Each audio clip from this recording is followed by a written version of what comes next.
Good afternoon, Mr. Shaskalson. Afternoon, Chair. Can you please place your name on record? Good afternoon, honourable members of the panel. I appear for the witness before the Commission. My initial is A, surname Nepal, spelled N-E-P-A-U-L. I'm assisted today by my assistant, Mr. Mshaka. Thank you. Good afternoon, Mr. Nepal. Thank you. And good afternoon to you too. Is it Colonel? Yes, Colonel Governor. Good afternoon, Commissioner. Good afternoon. Chair, Mr. Nepal and I have had a bit of a back and forth over the last few days. We've received a series of affidavits from Lieutenant Colonel Govender. One of them is the subject of an in-camera application. And I think it's important to separate that which can be dealt with publicly and that which may have to be dealt with in camera. In relation to that which can be dealt with publicly, Lieutenant Colonel Govender is still promising us an additional affidavit, and we have two thus far. We suggested that what we will get is a consolidated affidavit, but it's not here yet. And in relation to the in-camera application, we have agreed a process where the fact of the in-camera application will be publicly notified today. It will be notified together with what was Lieutenant Colonel Govender's, let me call it the original in-camera application, which doesn't provide any detail of the evidence, well, which doesn't provide the evidence which is sought to be kept in camera. But we've explained to Mr. Nepal that we can't, as evidence leaders, consider our position until we've seen the whole affidavit setting out that which Lieutenant Colonel Govender wants to testify to in camera. And what we are proposing is that by Tuesday, the 25th of August, that's next week Tuesday, at 2 p.m., Lieutenant Colonel Govender will file both his, let us call it the possibly confidential affidavit, together with a supplemented in-camera application which the evidence leaders and the Commission will see, but which the media won't see, because it will have the information which is sought to be kept confidential. The fact of the application and the broad outline of what it seeks to achieve, the in-camera application, will be publicized today in terms which don't disclose the confidential information. If the Commission, after seeing the full application, or if any member of the media wants to oppose, they will do so by Wednesday at 2 p.m. In other words, 24 hours after we see the supplemented application. And Lieutenant Colonel Govender, if there is opposition, will file a reply by Thursday morning at 9. If it is necessary for argument in the in-camera application to be heard, we'll seek a direction from the Commission that it be heard at some stage from either after hours on the 27th of August or some stage before Monday the 31st of August, because Monday the 31st of August is the next free day, which we have, or next available day for the hearing of Lieutenant Colonel Govender's evidence. We would like to use this afternoon to take Lieutenant Colonel Govender through his non-confidential, or one of the non-confidential affidavits that he has furnished to us, so that we can use the time rather than wasting it and having to traverse that in the consolidated affidavit on the 31st of August. So we have agreed to those arrangements. Obviously, it's subject to the Commissioner's consent. What I should have done at the very beginning is handed up this draft so that you can have it in writing in front of you. But can I do that now? You confirm the arrangement, Mr. Nipple?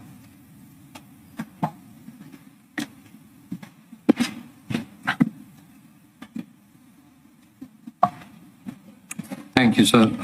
Yes, we do confirm those arrangements and the timeline stipulated in it.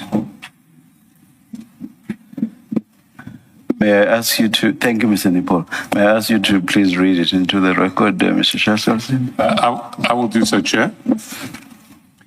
One, the evidence leaders will ensure that the original in-camera application of Lieutenant Colonel Govender is published to the media on 21 August 2026. Two, any media organization proposing to oppose the in-camera application of Lieutenant Colonel Govender will file an answering affidavit on or before, it's Tuesday, 25 August 2026 at 2 p.m. Lieutenant Colonel Govender will file a supplemented in-camera application together with an affidavit containing that evidence which he proposes to give in camera on or before Tuesday, 25 August 2026 at 1400 hours. The supplemented application and the affidavit referred to should be in paragraph 3 above, not paragraph 2, will be filed with the Commission but not disclosed to the media unless and until the Commission rules that the relevant proceedings should not be held in camera. 5, if any member of the media or Commission wishes to oppose the in-camera application, 5.1, they will file their answering affidavit on or before Wednesday, 26 August 2026 at 1400 hours, and Lieutenant Colonel Govender will file his replying affidavit on or before 27 August 2026 at 900 hours.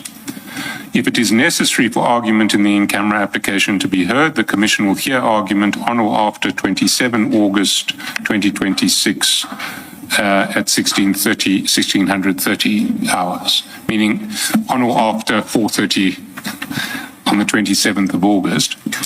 But not necessarily on the 27th of August if it doesn't fit in with where the Commission is.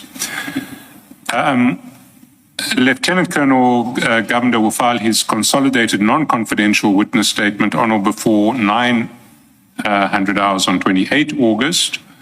Lieutenant Colonel Govender's evidence will continue on Monday the 31st of August at 9:30 a.m.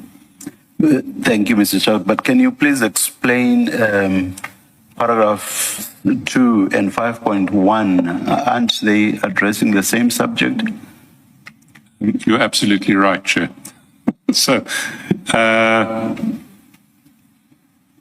except that, let me just look. Yes. Except that 5.1 read with the intro or the main part of the paragraph also refers to the Commission, whereas 2 does not refer to the Commission. Chair, I think if we change 2 to will give notice on or before Tuesday 25, Okay, and right. I think that is what I originally had in mind. But All right. I'm trying to salvage All right. Thank you. my dignity in this process. Thank you. With those changes, a ruling is made in those terms. Thank you. Thank you, Chair. At this point, might I ask to be excused? Mr. Musikidi will be leading the evidence of Lieutenant Colonel Govender. Thank you. Can you please, Mr. Shaskalsin, arrange for a proper ruling then to be made for signature by the Commission Secretary? I'll do that shortly. Thank you very much. You are excused. Good afternoon, Mr. Musigiri. Afternoon, Chair. Afternoon, Commissioners. Chair, Lieutenant Colonel Govender will take an oath, Chair. Thank you. You will be swearing. Yes, that's correct. Thank you. Thank you. Do you swear that the evidence you are going to give is the truth, the whole truth? evidence you are going to give is the truth, the whole truth, nothing but the truth? If so, as you've done already, Yes, please raise your right hand and say, "So help me God." So help me God. Thank you. Thank you, Chair. Colonel, you should have with you a file, written file 1. Chair will be using one file with possible reference to file 2, but for now, let's concentrate on file 1. The only reference that the chair might want to have to file 2 is if the commissioners want to check the regulation 10.6 questions that he's speaking to in his affidavit. But anything else will rely on file 1, Chair. In file 1, Chairperson, there's one preliminary affidavit, and then there will be a second statement that also called the first supplementary statement by the Colonel. Colonel, can you confirm that you have file 1 with you, which is a statement file? That's correct. I do confirm, Commissioner. Yes, and then if you flip over to the first page, you will see that there's an index to statement, and it will say preliminary statement of Colonel Govender. Yes, that's correct, Commissioner. Thank you. And then you will see that when you go to the next page, being actually page 1, that will be the start of the statement. And then if you go to page 28 of that document,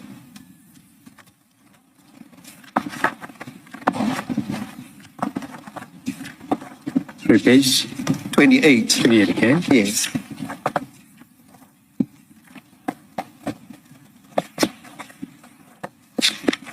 I'm with you. Yes, you'll see there on the top right, there is a signature on top of deponent. Can you confirm that to be your signature? I do, Commissioner. Thank you. And then you confirm that the contents of the statements here are Yes, I do, Commissioner. Thank you. And then I want to go to page 1.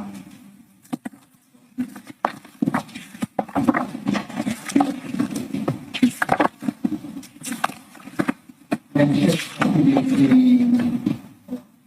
what is that? Thank you. Because he still has to supplement his statement.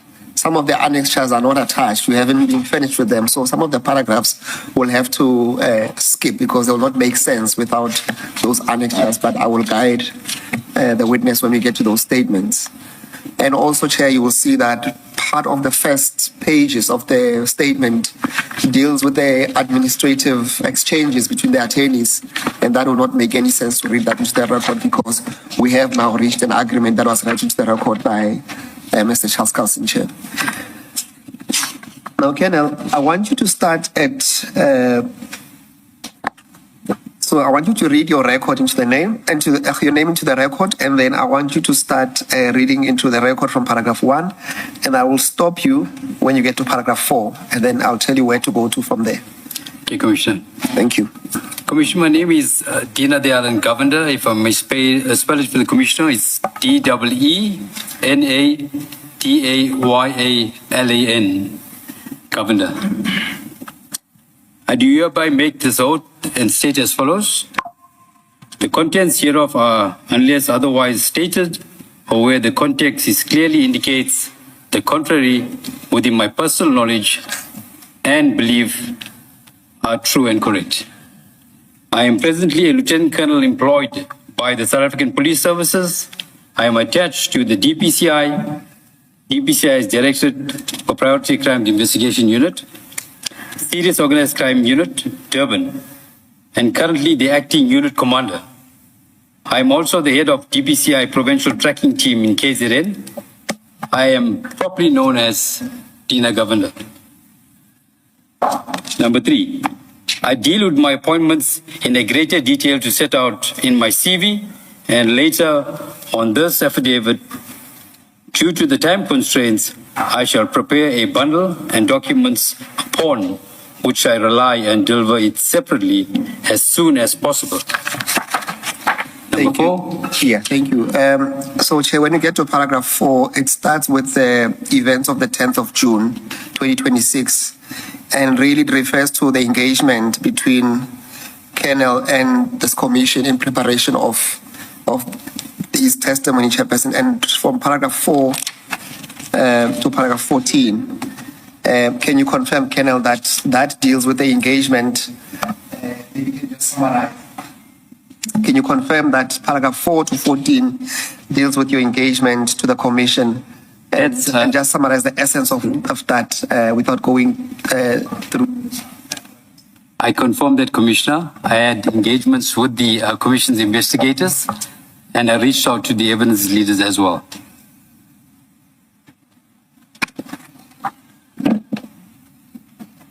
And Chairperson, when you go to paragraph 15 on page 4, so from paragraph 15, Chair, to paragraph 23, there what's contained is a reference to correspondence between the attorneys, Chairperson. And Chair will see that file 2, it contains the actual correspondence letters between the attorneys, and it will not serve any purpose for the witness to traverse those correspondence. You said up to which paragraph? To paragraph 23. 2-3, Chair. Thank you. Colonel, can you confirm that from paragraph 15 to paragraph 23 on page 7, there deals with all the correspondence between your attorneys and the commission? I do confirm that, Commissioner. Yes. Now, I want us to pick it up from paragraph 24 then on page 7 in terms of your evidence.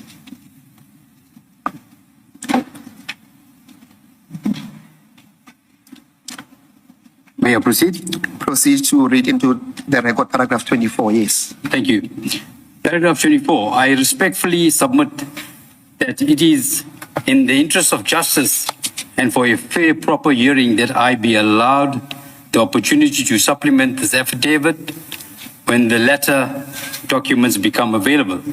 I shall, however, attempt to the best of my ability to furnish as much detail as I can at this stage in response to Regulation 10.6 notice. Paragraph number 25. At the outset, I wish to record that I feel that I am being unfairly targeted by Mr. Len John of IPED and for ulterior purpose. For the reasons that I will appear hereinafter, it is my respectful view and submission that I am being used as a pawn to discredit Lieutenant General Mkhwanazi, the Provincial Commissioner of KZN. It is common knowledge that this commission was established pursuant to the allegations made by him. Paragraph number 26. On Sunday, the 16th of August, 2026, I received a telephone call from a known person. The importance of the call was to request me to implicate General Mkhwanazi in the shootings, which John referred to. I have the recording of the phone call. I have requested a transcription of it, and I will make them available to the Commission. From there onwards, Commissioner, if I could, while I'm at paragraph 26, is to refer to the supplementary affidavit 1. Chair. On the same file.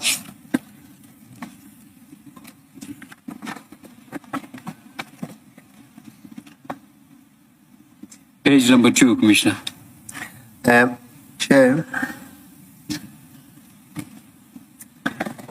Commissioner, the supplementary statement is a separate statement. I'm just trying to make sure that the Commissioner has found that statement that the witness wants to make reference to. And you want to start at page 2 of that document? Yes, page 2, paragraph 6, Commissioner. Perhaps before you do that, Colonel, can you confirm on page 5 of that document the signature there too, your signature? Yes, actually page 4. On page 5 on the raid, top right. He's correct. Page 4, and then on page 5 is the Commissioner of Oaths.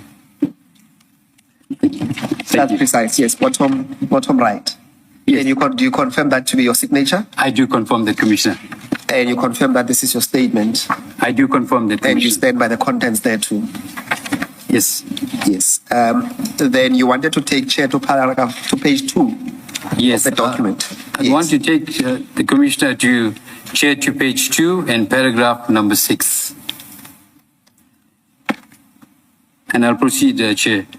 On Thursday, the 13th August 2024, I was approached by a certain known persons to have an informal meeting outside the building in which IPOD offices in Durban.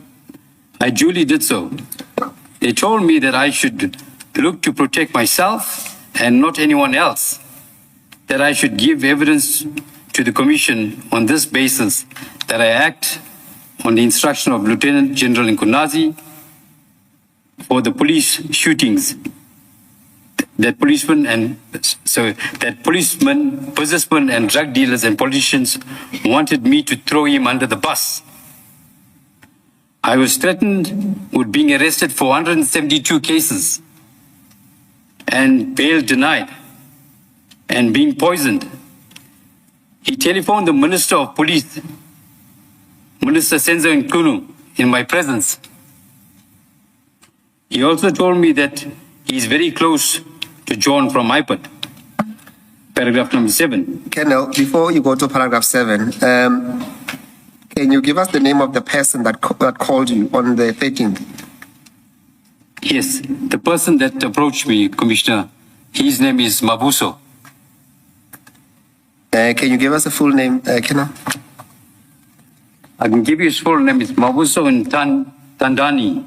I could be wrong with the pronunciation. And then how do you know him? Because you say he's known to you? Yes.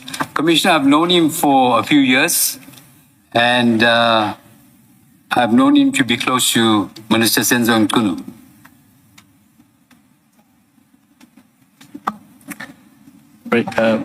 Colonel Gobenda, when you say close to, we've had many allegations in this commission. Brown Mokhosi is close to this person, so and so. You've seen them together. Why do you say they are close to the minister? Commissioner, I'll come further on. You'll deal with that later. Yes, indeed. Yeah. All right, we'll take that for now then. Please proceed to paragraph 7 then. Paragraph 7. On Sunday, the 16th of August 2026, at approximately 10:14, I received a telephone call from one of the persons who had met on Thursday before. In this conversation, he made serious allegations against Lieutenant General Mkhwanazi and again sought to influence my evidence to the Commission to falsely implicate Lieutenant General Mkhwanazi in police shootings. I attached Mark DG1 and independent transcription thereof. Paragraph number 8. On Wednesday, the 19th of August 2026, the aforesaid caller phoned me at 10:36. He continued in the same vein in his previous conversation, and the independent transcription thereof is attached here, marked DG2. 9.1. Sorry. In paragraph 6, your use of they did not make me think that you were talking about more than one person, because these days that's what people normally do. They will be used so as to cover all persons, including non-gender conforming people. So I understood your they to mean that, or to refer to that. Now I see in 7 that you are referring to more than one persons. Yes, Commissioner. So who were the other people Yes. that you are referring to in paragraph 6? It's a good point, Commissioner. For clarity, there was another gentleman that, I don't know his name, that accompanied Mabuso. Were you seeing that person for the first time? I've seen that person before as well. But you don't know who I don't know his who correct they name. are. And do you know where they work? Commissioner, they in business, according to them, but in political circles as well. Okay. Yes. Okay. Now, in 7, was it Mavuso that called you, or was it that other person? It was, Commissioner, always Mabuso that All called me. right. Yes. Okay, thank you. We at paragraph number 9.1. Earlier today, being Thursday, the 20th of August, 2026, at approximately 6:47, the caller called me again to call me to a meeting.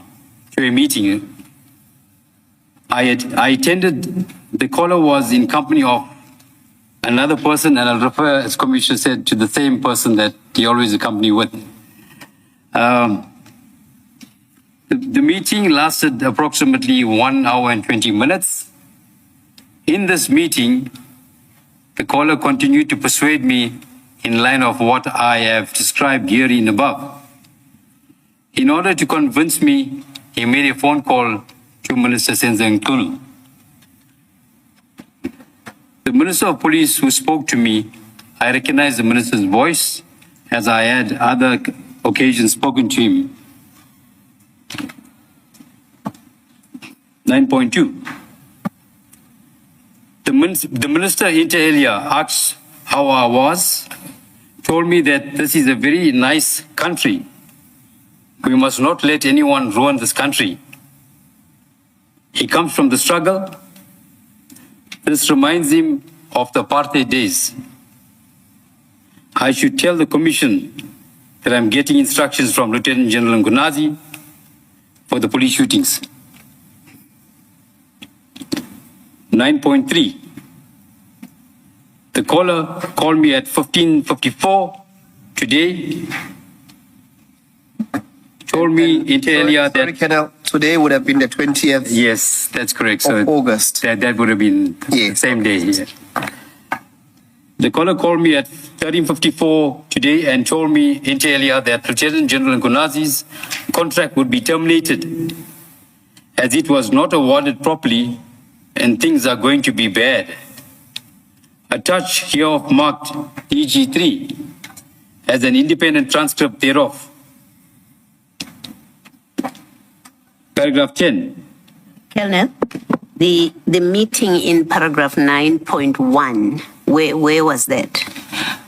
Can I mention it, Commissioner? I'm willing to mention it. Are you going to mention? Okay. Yes, Commissioner. It was at Coastlands Musgrave. Coastlands Hotel, man.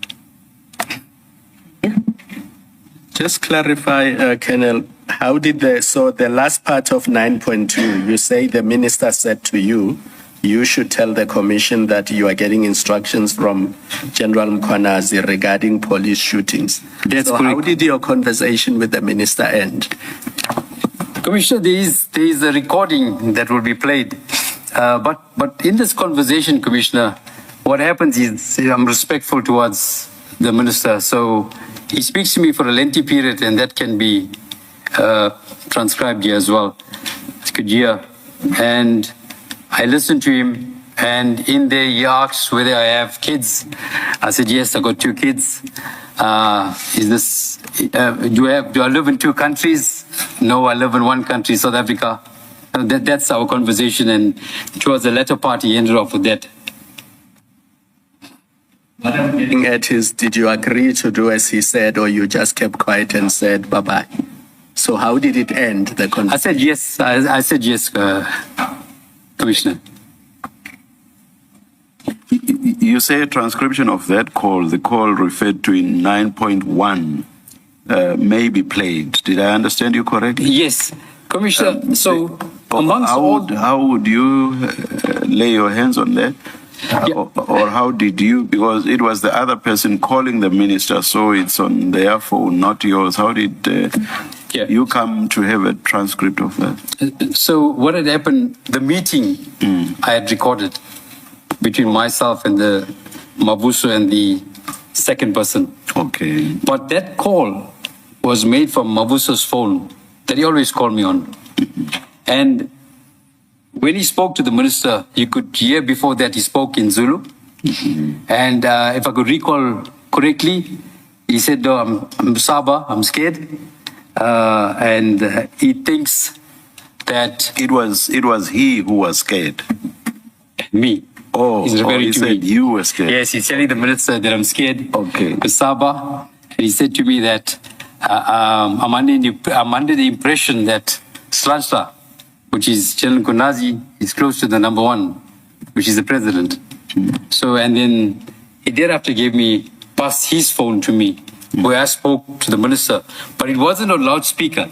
So I was just responding to the minister talking to me. Now I recognize his voice because I've met him twice before, and I know him.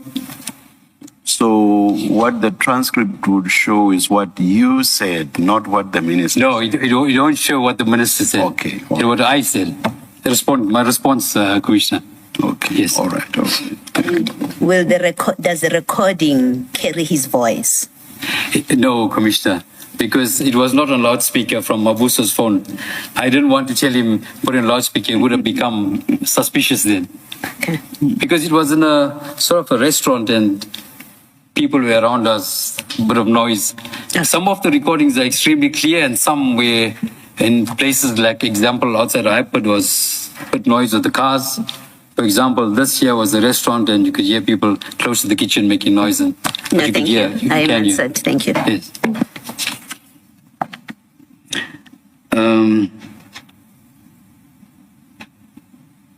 So 9.3.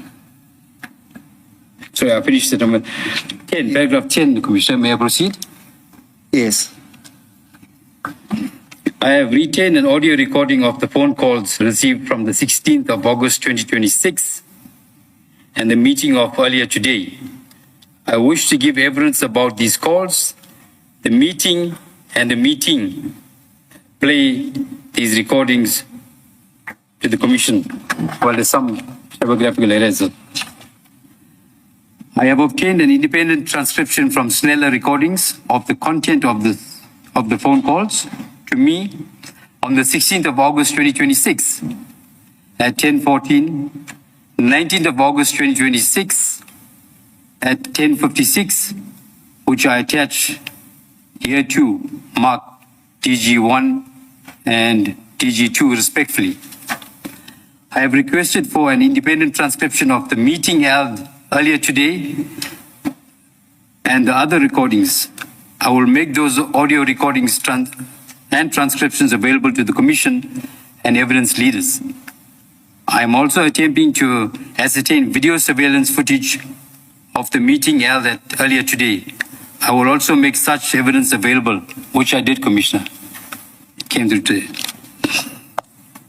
Paragraph number 12. Okay, I'll stop right there, Commissioner. Yes, Chair. So what we have so we have the audio of the 16.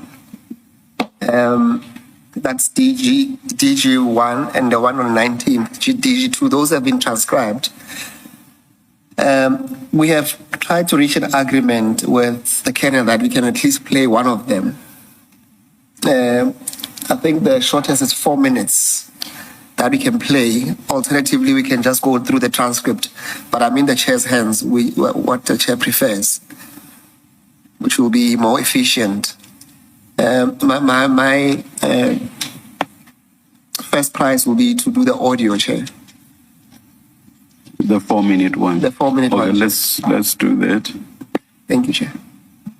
Sorry, before we forget, in that last sentence where it says, I'm also attempting to ascertain video footage, I understood you, Colonel, to say you have provided it. Yes, indeed. That's in the last sentence. It was fetched today, Commissioner, from the hotel. You have it, Mr. Msugid. And Chair. if you do, should we not be giving it a number, as in DG3 or whatever? We do. You will see that on the index. It's the reference to Commissioner. So the video will be item number 27. And we can, I'm just not sure on the numbers where we are on the CJCs, but it's itemized on the index. 7 years, that will be the video recording.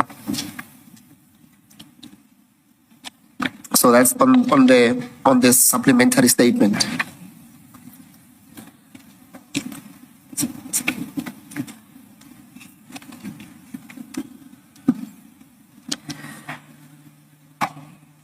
May I propose that because we only have 6 items, then we see how we can marry that to the supplementary affidavit or consolidated affidavit when he brings it in, then we can just align it properly there so that we don't misuse or duplicate the CJC numbers. But I think for now, because it's 6 items, we can manage. For purposes of identification, though, you see the transcripts themselves are DG1 and DG2. But what about the video clips themselves? For purposes of identification, don't we have maybe exhibit numbers or whatever? Yes, what we can do, Chair, when you go to the index, what we can, so it's DG1, DG2, DG3, so we can continue from there so that at least we don't lose the exhibit, Chair. So we can do item 5 being audio recordings as DG4.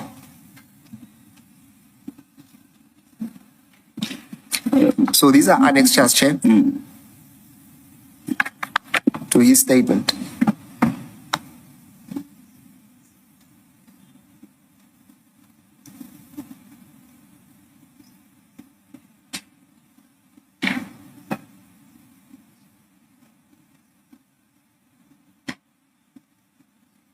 Yeah.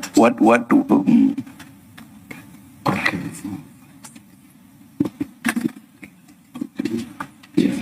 Yeah, seeing that we went up to DG3, then we just say 4, 5, 6.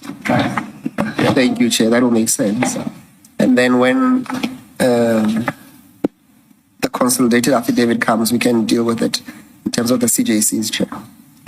Thank you. Thank you.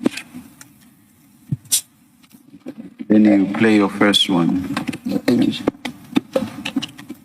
Thank you, because they say you can't do this alone, and you were given something to someone. So now you can't let yourself suffer alone and your family. So why? So who is saying that someone is?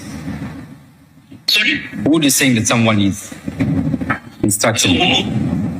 They say maybe the big man here in place, they say, you see, because they say you can't do this alone and you're not going to go down alone. Yeah, but which big man, Baba? But if one needs to follow with the transcript, it's on page 18.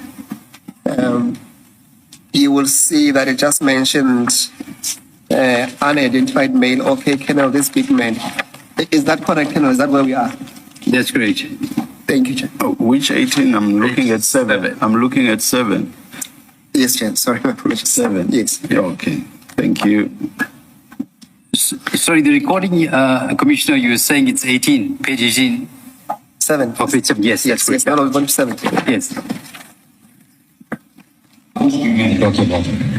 There's 2, yeah, there's 2. Yeah. It's Sonona and Mkhwanazi. Both of them. Yeah. Yeah, both of them. They say if you put them under the bus, they're going to come free. If you don't put them in the bus, they'll make you suffer, and you're going to stay for your life in jail. Yeah, I can see they're pushing the angle there. They're pushing very hard. I don't know what to say in your mind, but think twice. I know you're gonna come out of this if you think properly. I know you're a little bit confused because this storm just come from nowhere. You understand? Yeah. Yeah, but if someone is in the storm, you can't leave him alone. We are here for you. Yeah, you're my brother, you. But tell me something now. I'm just asking you. So where are you going to take me if I go? Or where about we going to? think on my option, on my side, because I have the connections on direct to number one of the country. I think number one of the country must take you and sit down with you without telling anyone. Yeah. Please, because everyone knows you are doing good job in KZN. You are doing good job in KZN. Everyone is happy now because of you put your life on the line because of to save people, right? Community. So the mother stuff there, but it cannot. But please, let's meet tomorrow so that you can facilitate this thing. You understand? I know, but what they're going to ask me, what I must do? I don't know. What am I doing? Let's talk tomorrow, Kenel. I'm with you. You're gonna come out, but as long as because now, Kenel, you can't come alone. You understand the point? No, it's so unfair what they're doing to me. You can see what they're doing. Yeah, it's unfair because this case is Kenel, they're 172. Yeah.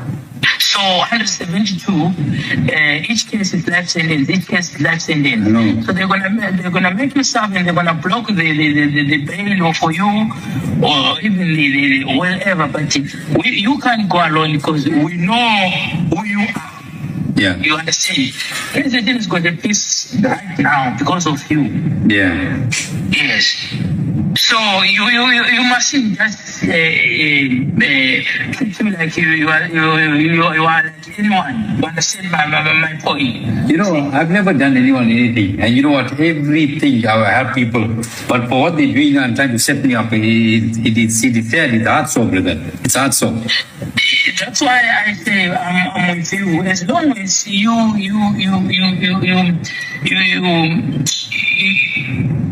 come back into a sense of understanding. Yeah.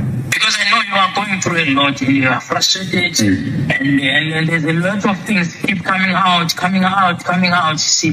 Yeah, but who's doing it, Baba? Who's the McBride? Who's I know it's coming from McBride. So who else, Baba? It's right on top. Maybe it's bigger people. It's a big people, business people, politicians, drug dealers, all of them. But they're after Mkhwanazi. Why are they fighting with me? They say all these things you are not doing it for your own instruction. Yeah, you understand? But what I'm saying, why are they fighting with me? I don't do nothing. Tomorrow, what time am I going to be free? Because I need to see agent early in the morning. Sir. What time am I still going to I'll phone you, Baba. I'll phone you. Okay, can I take over? Sir, bye. Bye.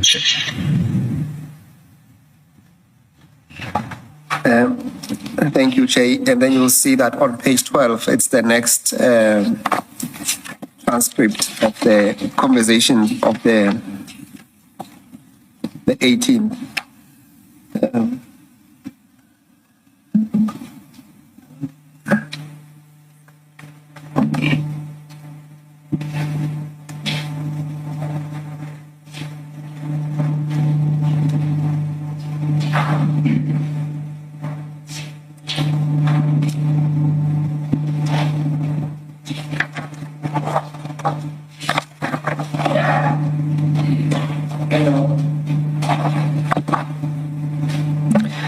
And then you'll see that on page 13. That's on DG2.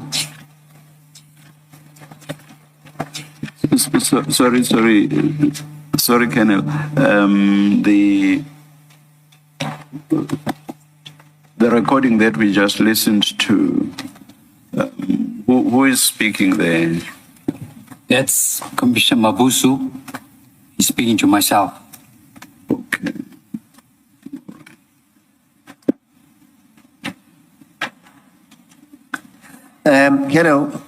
Just to be clear, when you mentioned the word Commissioner Mavuso, is it Commissioner Mavuso or are you saying Commissioner? No. Mavuso. I'm so sorry. I'm addressing Commissioner. It's Mabusu. Sorry for that. I have a photo of him here, Commissioner. If Commissioner allow that, I do have it on my phone here to see really who this guy is. You described the second person at the meeting as, I think you said a business person, you said, or not? Yeah. And Mavuso, did you describe? I must have forgotten if you did.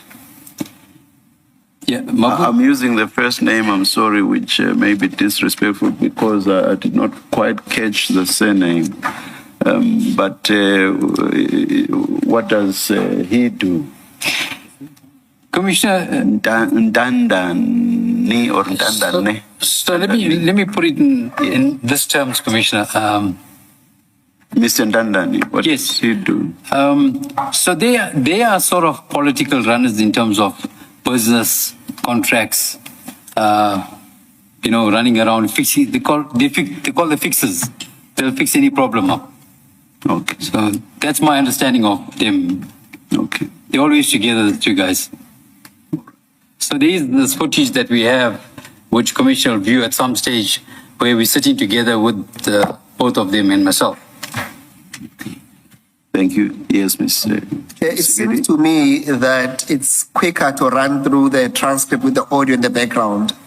Perhaps instead of Colonel doing the blow-to-blow reading of the transcript, maybe we just play it through on DG2, if the Commission will allow us to do that. Okay, please do.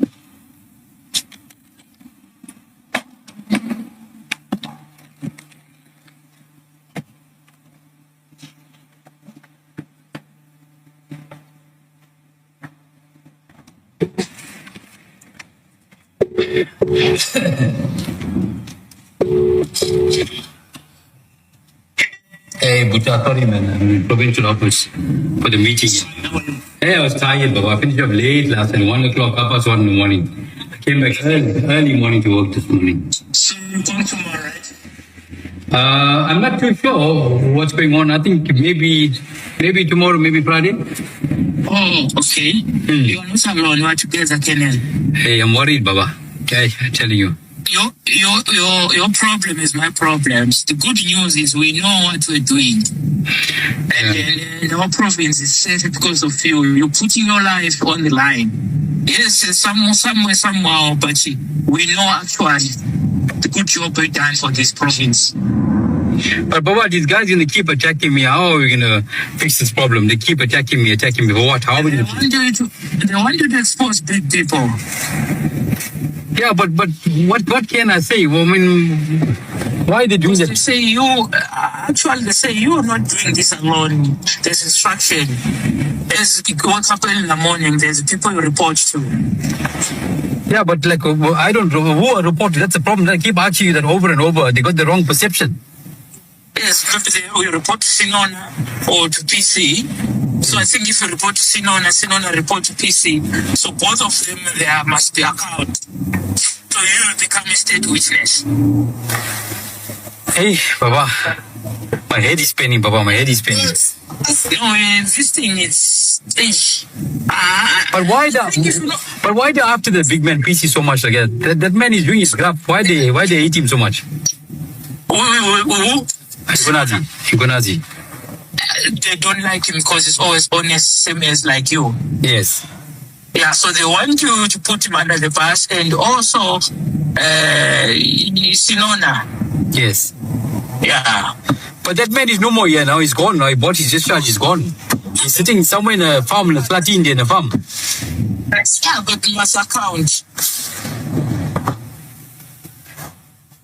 You must account. So I don't know. But what is in your mind? Because you can't fight this battle alone, Kenan. Baba, I only had 2 hours sleep this morning. 2 hours sleep. Sorry? I only had 2 hours sleep this morning because I'm preparing, for all lies. The allegations against me is frivolous and lies. I'm preparing from last night. 2 hours sleep I had. I didn't have nothing to eat. So do you think you're gonna win? Yeah, but it's hyped, guys. Should all work in one syndicate. You can see what they're doing to me. They're going there and lying. If you had an allegation, why didn't you call me and ask me? But you're calling me for other matters. Why do you go and go and the whole world is watching? Go and put my bank statements up. For what reason? Why didn't you call me first and ask me whether you can account for it? Or, whatever the case may be. But you liaise with me every other day for different matters. No, it's jealous. It's jealous, and also I can see there's something behind this. Yeah, but who's behind this guys in the then? Who? think it's also McBride. I told you the other day, Baba. I told you. Yeah, I told you. yeah, it's McBride and also but it's gonna be tough. But my bride is not working alone. My bride is not working alone. You see, yeah, there are a lot of people there. They say 172 dockets per state plate. Hey, I don't know where they got that figure from. I think it's got that thing. They say they got that proof.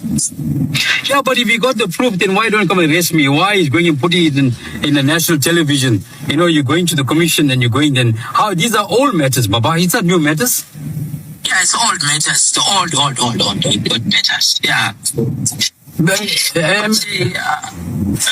Baba, who has said McGrath, Baba?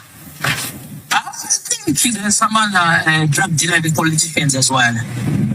Yeah, but if you tell me, at least I'll be able to figure it out. My head is not right now. I'll be able to figure it out. I don't know when I'm going to see you. Can I see you tomorrow morning? Yeah, I can see you tomorrow morning. Tomorrow morning is Thursday. Yeah, come and see tomorrow morning. Yeah. Yeah, come in the morning. We'll have a breakfast there. Thank you. Bye. You're not alone. Bye. Thank you. Colonel, I think you've made the point. We can reserve maybe part of the remaining audios, including the video, for when you return. But I think you've made the point about the calls that you received. Are you happy to proceed on those bases? I'm happy. Can you just confirm that in the second audio, it's the same person or it's the same people as in the first one? Commissioner Kumalo, I can confirm that. Yes, sir. Thank you. Then can you go back to your statement? You should go to page 8.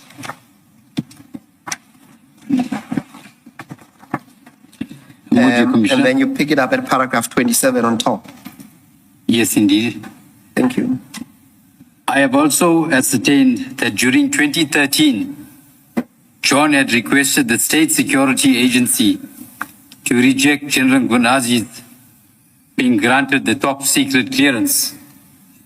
This was at the point in time when General Mkhwanazi was put on special leave by the National Commissioner. John accordingly obstructed the top secret clearance to be issued to Mkhwanazi at the time. Colonel, at this point, are you able to provide, even when you provide your consolidated statement, any proof to substantiate this? Yes, Commissioner, Okay. I have spoken to General Mkhwanazi and he indicated that he will come back and he has the proof.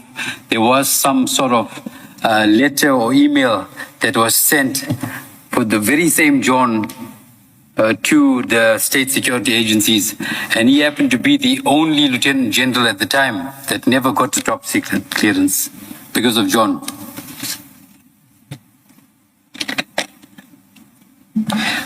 So the proof you're referring to, it will come from General Mkhwanazi, not, That's not correct, yourself. Commissioner. Not yourself. Not myself. Okay. So for now, we can just not to expect anything in this regard from your consolidated statement. Noted, Commissioner. Okay. Then let's move on to paragraph 28.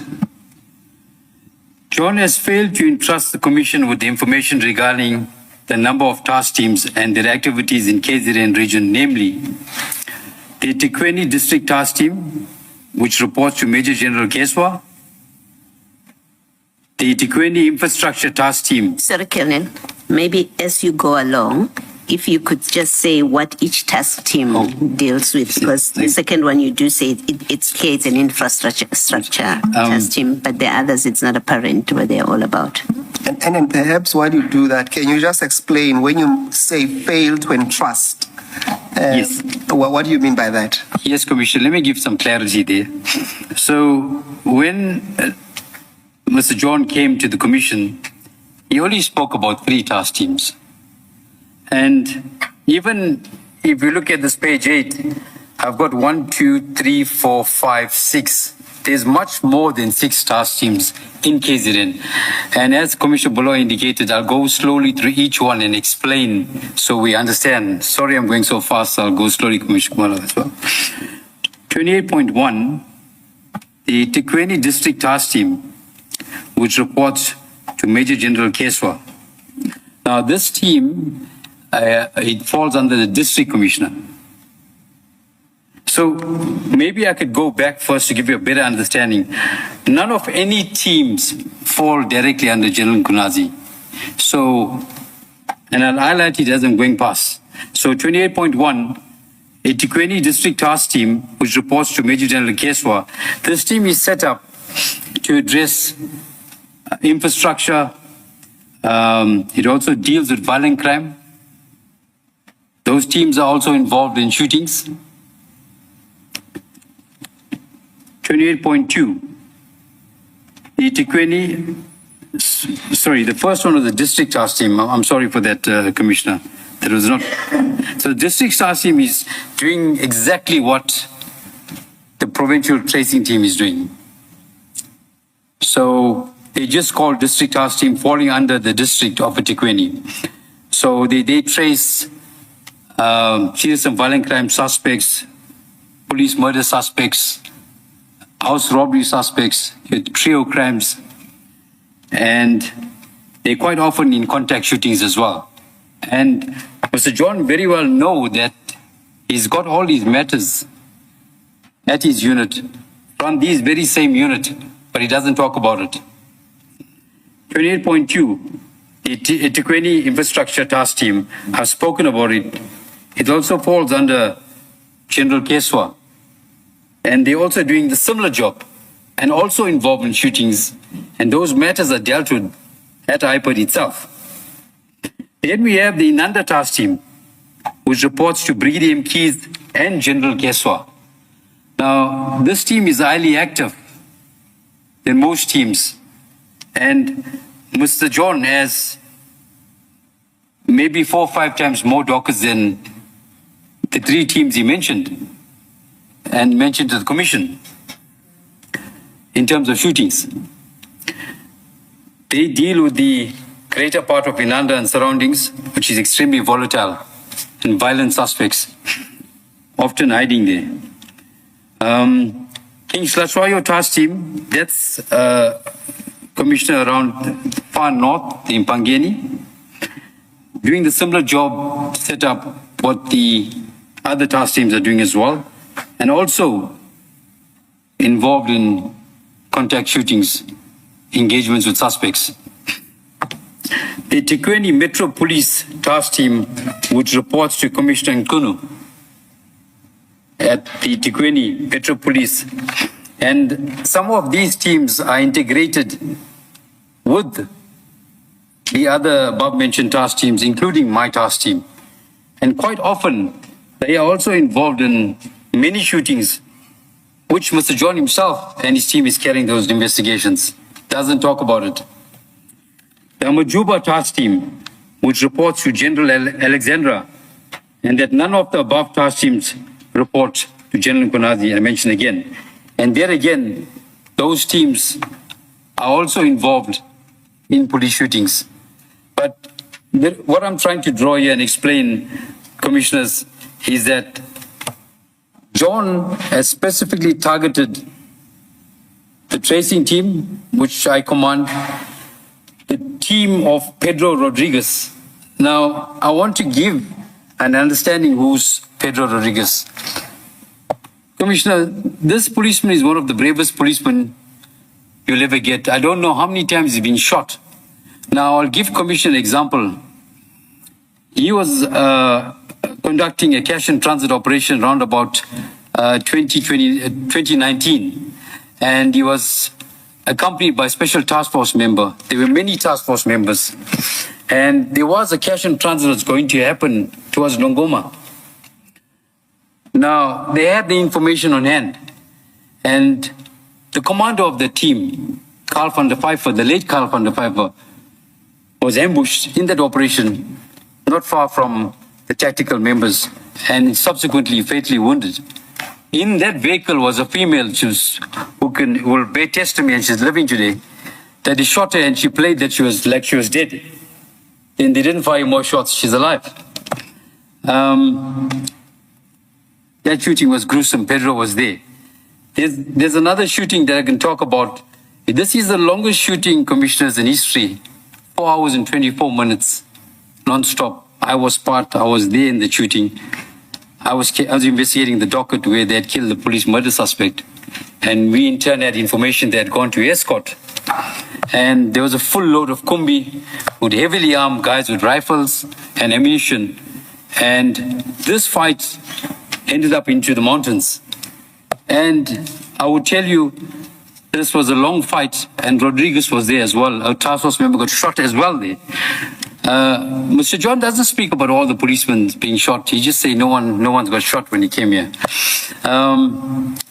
This is the caliber of the policeman that we work with, including Pedro Rodriguez. And he's not who he's perceived to be as a thief or a rogue, and I'll defend him. Commissioner, if I can tell you, go back to another incident recently, let's say maybe a year ago. Before you move on, Colonel, are you willing to accept for a moment that at least Pedro Rodriguez is at least notorious for being a shootist, for being trigger happy? I mean, for example, if you look at just this incident involving Bevan Loftus, he discharged most rounds out of the guys who were there. So that kind of action seems to precede him in terms of him being very quick on the trigger. Would you accept that proposition at least, whether it's justifiable or not? Respectfully, no, Commissioner, and I'll explain why. So we're coming back to, we'll get back to the Morningside. Can I go back to Morningside? Now that you speak about the Morningside, let me get back there. We'll come to Morningside. Okay.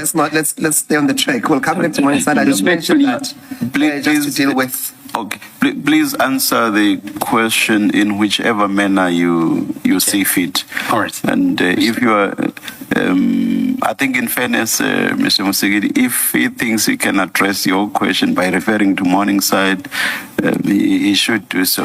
Let it be, Chair. Yes. We can go back to Morningside later. Can I Please go back? answer the question you want in the way you want to. Thank you. You've been given the license. Yes. Thank you, Commissioner. So coming back to the Morningside, you know, Commissioner, this information of the Morningside incident did not come from me or my team.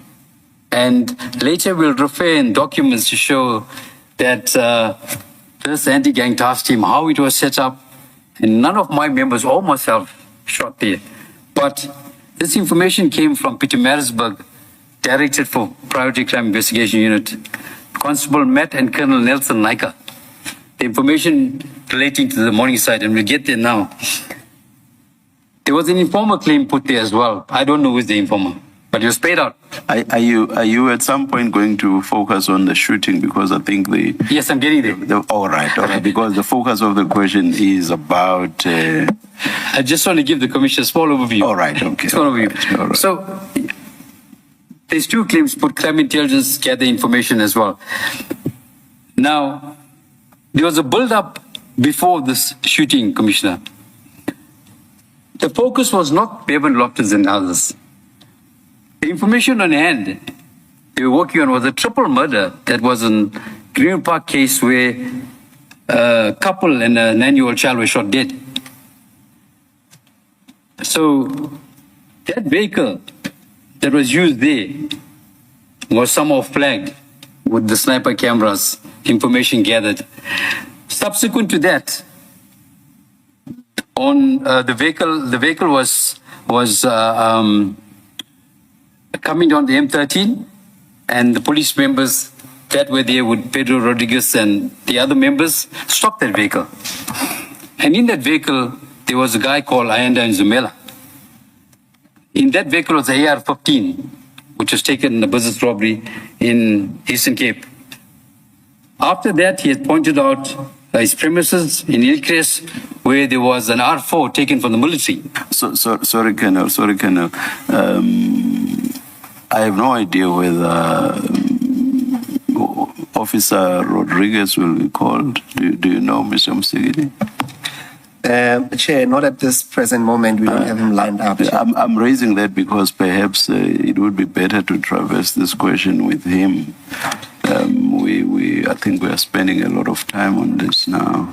Yes, Chair. That's the reason why I don't want to go to Morningside for two reasons. He was not part of the group that did the shooting in any event, so he can't really answer.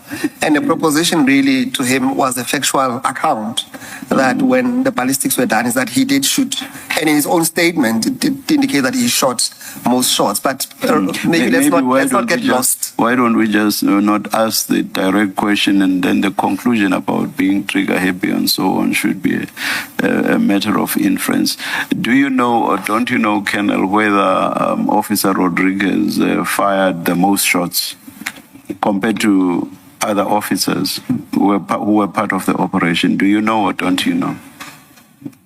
Commissioner, I don't want to speculate. I must just go back and see the shooting report. So you do not know off the top of your head. I think let's leave it there. Let's leave it there, Chair. Otherwise, we won't finish the statement. Commissioner, I just want to go back where I finished off. So there was another incident that the bombers... No, I think let's follow this statement in the way in which we were. Otherwise, we'll be all over the show.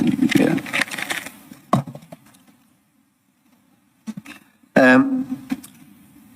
31? I think, Colonel, yes. So on page 9, paragraph 31. 31, yes. Yeah. So maybe start from then, read that into the record. However, due to the time constraints, I am not in possession of all my bank statements and financial documentation. I will deliver a supplementary affidavit explaining those transactions as soon as I am in possession. Maybe please start at 30 because you are addressing the Rule 10 notice in 31. Noted, Commissioner, will do so.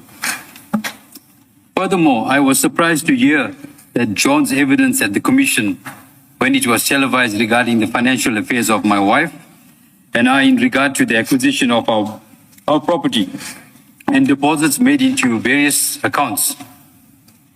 I was not contacted by any police officer from IPID, any fiscal authority questioning these transactions. I was not given an opportunity to answer those allegations to IPID before it was televised. I intend dealing fully and comprehensively with that aspect in John's evidence and the Rule 10 notice. Before you continue, maybe you want to comment just to be fair to Deputy Director John, and you can take it for a fact that he did, Chairperson, provide us with a very detailed statement mentioning some of these task forces, and also where he gave us detail on the statistics regarding the conduct of the other shootings. It's just that we had to confine his statement to what we consider to be relevant for the purpose of the terms of reference and giving evidence. So please accept it that he did take us into confidence, and it's just that we had to reshape his statement to confine it to what we needed for the purpose of presenting evidence. So I don't think it's quite accurate to say that, I think the word used is to say that he has failed to entrust the commission per se. He would testify and say that he did provide a very detailed statement, but we had to chop and change to make it more confined. Yeah. So please accept that in whatever criticism that you are entitled to attribute towards him, but please accept that he did give us a detailed statement, but for the reasons that I've just given to you, his affidavit came the way it is. No, I accept that, Commissioner, but I just want to go back because if I hear what Mr. John said, rifles were not recovered on scenes. Now, I brought statistics to give bundles to the Commissioner to bring forward. A lot of rifles where I was present was recovered. Explosives, I can quote different incidents where explosive was recovered. He says no explosives. Yes, you deal with that later on in your evidence, but I just wanted to say, take that into account, what I'm telling you. Noted, Commissioner. Thank you. Let's proceed then where you deal with the financial transactions on paragraph 31. Yes. However, due to the time constraints, I am not in possession of all my bank statements and financial documentation. I will deliver a supplementary affidavit explaining those transactions as soon as I am in possession of those documents. In these regards, I beg the indulgence of the Honorable Commission to allow me do that in due course. And I would just say there wasn't necessarily a link. It was a link made by Mr. Bevan Loftus himself, but there was no other objective basis for saying there is a link. Am I mistaken? That's correct, Chair. Yes. But the question is that he had to, for maybe Yes. various reasons, Yes. to be fair to him, Yes, to explain yes. those transactions. No, but I you're under- quite right. There was no direct linkage that I we can under- work on the link, I on understand. the hit. I understand. Yes. Commissioner, and may I respond, please? If there isn't, I can stand before the commissioners, there even a single transaction coming from Mr. Clive Naika to my bank account or anyone else. And I will explain that in due course. Yes, no, we understand that. That's why we want an explanation, because we want to know where they come from. Let's deal at paragraph 32, and then we can take it from there. My attorneys had requested the Commission to provide me with copies of the bank statements on which it relies and make their affirmance against me. But the Secretariat has advised that the issue is referred to as the evidence leaders who will revert to my attorneys. At the time, deposing to this affidavit, there has been no response from the evidence leaders. I am therefore severely handicapped and cannot deal with those allegations at this stage. Suffice to the record and the source and advancing of the funds to me are all lawful and legitimate. And Colonel, at this stage, you will at least accept that the position has changed, because we have provided you with this document, and your attorney can confirm that. Yes, indeed, Commissioner. I can confirm that. Thank you. Then we can move to paragraph 33. 33. Furthermore, John is not the initial investigators at IPAD who multiple dealt with any of the complaints of the police shootings by members of these teams under my command. The complaints were previously investigated by other officers. He therefore has no first-hand knowledge in respect of those investigations and explanations by the members of the teams that I was in charge of. Paragraph 34. John misled the Commission when he stated that the teams that I was in charge of made no recoveries. And I think I addressed that to the Commission just now. There's substantial recoveries, Commissioner, which I'll give a database some point in time to the Commissioners. I will include a schedule reflecting substantial recoveries, weapons, ammunition, drugs, explosives, monies, etc. and the rest in the bundle that I will deliver. 35.1. Furthermore, John referred to the telephonic conversation between Naika and Bevan Loftus. Bevan. A transcript, therefore, was produced and tendered to the Commission. The voice recording was played at the Commission. A listening of the voice recording contains the name Puff. Yet he sought to have the Commission to rely on what, with respect, is clearly an incomplete and therefore incorrect transcription. The importance of this doctoring of the transcript and evidence will appear therein after. 35.2.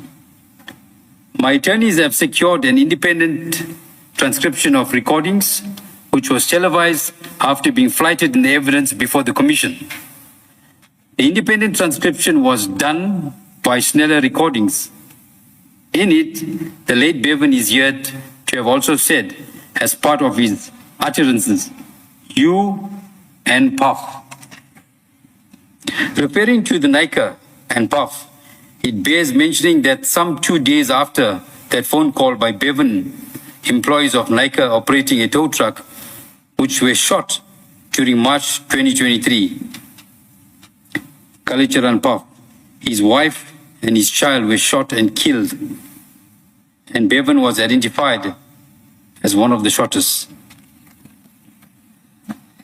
Chair, and Colonel, so what the Colonel has done, Chair, was to take the audio that we played, that was a recording between Mr. Naika and Mr. Bevan, and gone through it and picked up some of the things that we didn't pick up.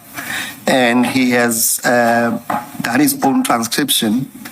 And what I would like to do, Chair, while we have had the video, the audio, I would like us to play it with a specific attention to what he says we did not transcribe properly in what we were provided with.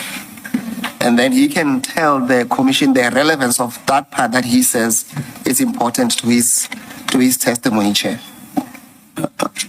Just remind me, I know from the transcript itself it was not long at all. How many minutes is it?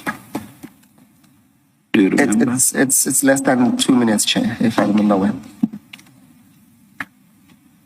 So Kenneth will play the audio, and then you'll pick up what we say is not appearing on the transcript, and then you can inform the commission why you say that it's relevant in relation to your testimony. Noted. Okay.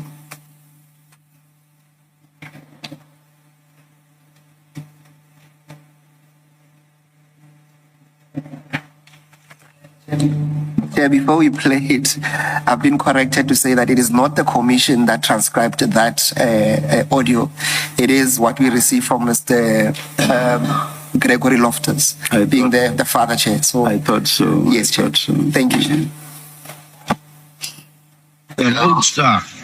Mr. Clive himself. How are you?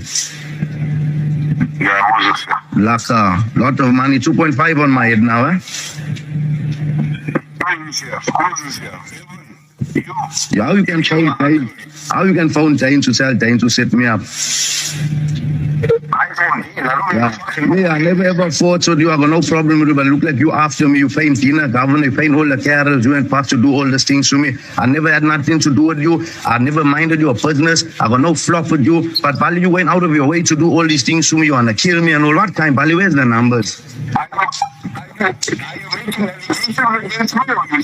I'm asking you, where's the numbers, Bali? I never do fuck all to you. Check your word, I'm fuck all to you. See how Ali? See how no flop, you wanna kill me, right? No flop. The fastest lives the longest.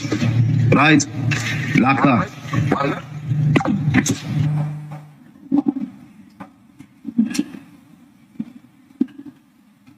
So the Colonel is the only, I'm not saying it's not important, but is the only exclusion Puff? Or is there anything else that you had to add in your own transcription? No, Commissioner. The importance of Puff, why it was left out. Is it the only thing that was left out? Is Yes. it just Puff only? Yes, All Commissioner. right. Now its importance is, Yes. give us the full sentence that had the Puff. Yes. So Puff is also alleged drug dealer. And he lived in Unit 11, Chatsworth. So him and Clive were friends. Clive Naika. So the importance here, he says the fastest live the longest because the threat was made against Puff as well. Within a short space of time, Puff and his wife were going to buy. Let's start here. I asked you to just either looking at whatever, Yes. just read us the sentence that has Puff in it. Okay, let me do that for you. As is. The voice recording contains the name Puff. That's on paragraph 35. I want the full sentence. The full sentence, I'll give you right now. A listening of the voice recording contains the name Puff.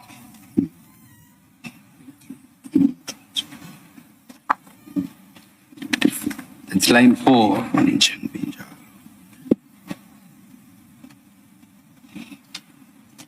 Line 4, Commissioner. Oh, where it says you and Puff. Yes, Commissioner. What we should have done, I thought I did hear this you and Puff, but I forget what the sentence was. Maybe we should have asked you to ask for us to pause it where he talks about Puff, so that maybe we could go back a few seconds and Yes. just replay that. Okay. But what's your recollection of the full sentence? You and Puff, what? Put 2.5 on my head or what? Yeah, something like that, Commissioner, when I heard the... So, Chair, just to assist, the sentence would say that we started saying, you are paying Dina Govenda, you are paying all the carols, you and Puff, to do all these things to me. Okay. All right. Thank you. So the previous version is said, you are paying all the carols to do all these things to me. Okay. Now you were telling us the significance or the importance. Yes, Commissioner. Yes. So the parents Thanks, Mr. Musigidi. So the parents were taking the young girl to doing birthday shopping, to have a party, and they subsequently were shot. Puff being one of the parents. Correct. All right. They were shot in... The name is where is it now? Yes. Kalicharan. All right. Oh, please continue. Subsequently shot with high-powered rifles in Springfield Park area, together with the 9-year-old child. And that case, the anti-gang task team, because Puff was also alleged drug dealer as well. So we had taken the investigation over, and I explained earlier on the information came from Crime Intelligence Covert and Pietermaritzburg NPVC. And as you say in paragraph 35.2, this is only 2 days after the phone call. Commissioner, there wouldn't be 2 days.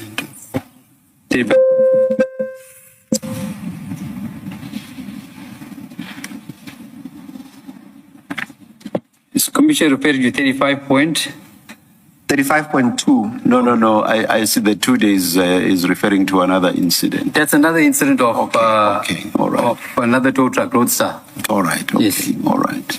Is there anything else you want to say about the significance No, or are you done now? All right. it. Thank you very much. Yes, Mr. Musagiri.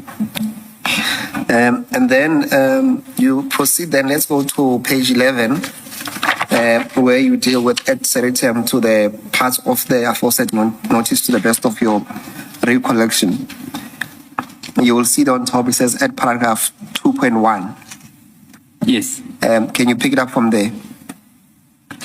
Maybe if you leave it there and say that you will submit your CV Yes. in due course, then you can start with 2.2.1. Yes.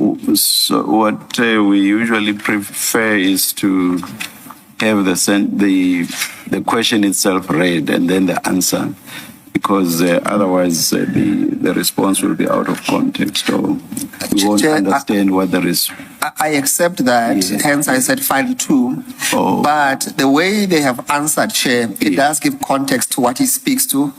Perhaps we can do 1 or 2 questions, but if the Chair insists that we read the question, then we will do that. Or let me just look at 2.2.1 then and see. Yes, Chair.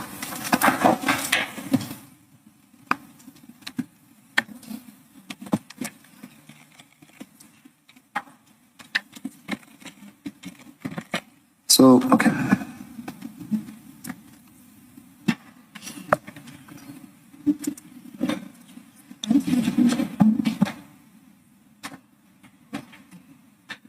So, Chair, Our preference is still for you to read the question yourself, and then the Colonel will read his responses. well, let's do that, Chair. Yes. So the questions themselves, or the regulation 10.6, it's on file 2.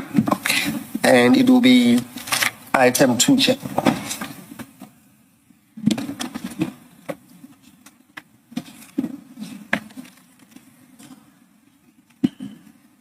And that will start on page 2 as well, Chair. Thank you. Yes, Chair. And then, Colonel, I'm going to read the questions to you, and then you will then read your responses there too. Yes. Yes, but if you want me to repeat the questions. So, Chair 2.1, the details of the steps. Thank you. So 2.1 we've dealt with, Chairperson, which deals with your subs, DPCI career and your current rank. Then we go to question 2.2, which says details in relation to the anti-gang unit, cash in transit task team, provincial tracing team, in the brackets, the task team. Then the question being, are the task teams separate units or one specific unit? So that's 2.2.1. Can you read your answer to that question? So, must I read 2.2.2? 2.2.1. Your Okay. paragraph, Okay, thank you. paragraph 37. Sorry, Commissioner. Did I know? The anti-gang task team and the DPCI provincial tracing teams are separate units. There is no cash and transit task team. Cash and transit, police murders, and other serious and violent crime were also attended by the DPCI provincial tracing team. For convenience, I shall refer to the first mentioned task team as the anti-gang task team, and at the latter, the tracing team. And then 2.2.2, when was each unit formed and what was its strategic objective? And you give your answer, paragraph 38. Yes. I shall deliver copies of the written authority establishing the anti-gang task team and the tracing team. It records the dates and persons appointed to each of those teams and the strategic objective of each team, the dates when each one was formed, and the persons appointed to it. Go to the next paragraph. 38.2. In summary, the anti-gang team was established on the 17th of October 2022 and was to be dissolved on 20th September 2023. 38.3. The tracing team was established on 6 June 2023 and was to continue until further notice. With the establishment of the tracing team, the anti-gang team was dissolved. The next question is, what is your role in each unit? That's paragraph 39 when you give an answer. I acted as the commander of the anti-gang team and the head of the provincial tracing team. And then to whom does each unit report to? The anti-gang and the tracing teams report to me. I report to Brigadier Nuswa on behalf of the teams. Brigadier Nuswa in turn reported to Major General Sonona, who was the provincial head of DPCI KwaZulu-Natal. Brigadier Nuswa had 5 units of serious organized crime unit, including the CATS unit, Crimes Against the State, the TRC, Truth and Reconciliation Commission, reporting to him. The task teams are not a permanent structure, unlike the other units. The next question is, what criteria are used to select the members of each unit?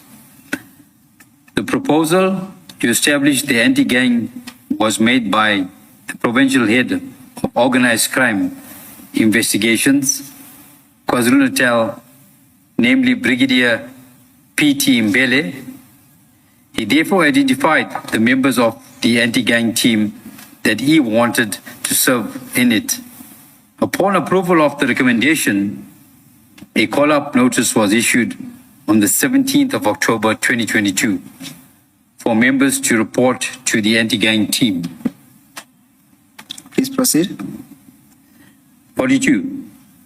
Although the information requested therein is not within my knowledge, but within the knowledge of the management of the SAPS, Brigadier Nuswa, in his capacity as the Provincial Commander of Serious Organized Crime Investigation, Directorate for Priority Crimes, asked me for recommendations of officers when he intended forming the task team.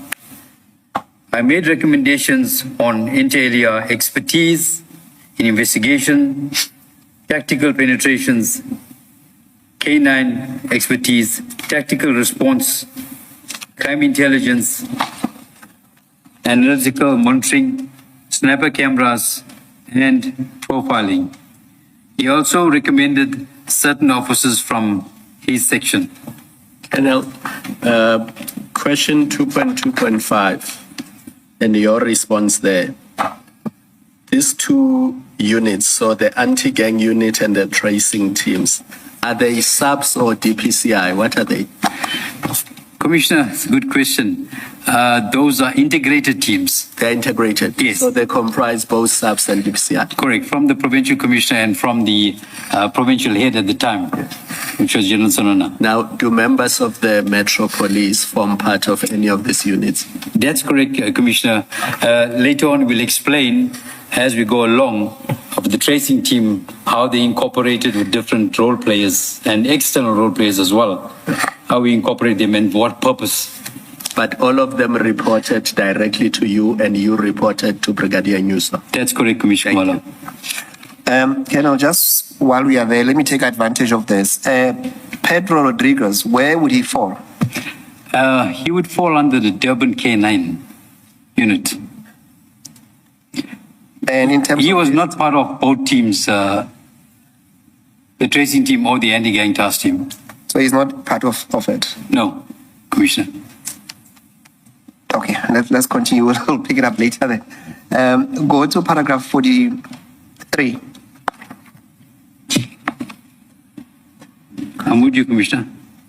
Yes, please read that into the record because it's still answering the same question. On the 2nd of June 2023, Brigadier Nyuso, in this capacity of Provincial Commander, Serious Organized Crime Investigation Director for Priority Crime Investigations, KwaZulu-Natal applied for the establishment of a tracing team. His request was approved by the provincial head, DPCI KZN, Major General Elias Sonona, on the 6th of June 2023. Continue. 44. Yes. I was appointed in writing as the head of KwaZulu-Natal DPCI tracking team. The document also dealt with movement of Lieutenant Colonel P.K. Majola and contains details of the movement of Lieutenant Colonel P.K. Majola from crimes against the state to Durban EPR, which is Economic Protected Resources, a deal with kidnappings and so forth. Then the next question is, how is each unit funded? 45.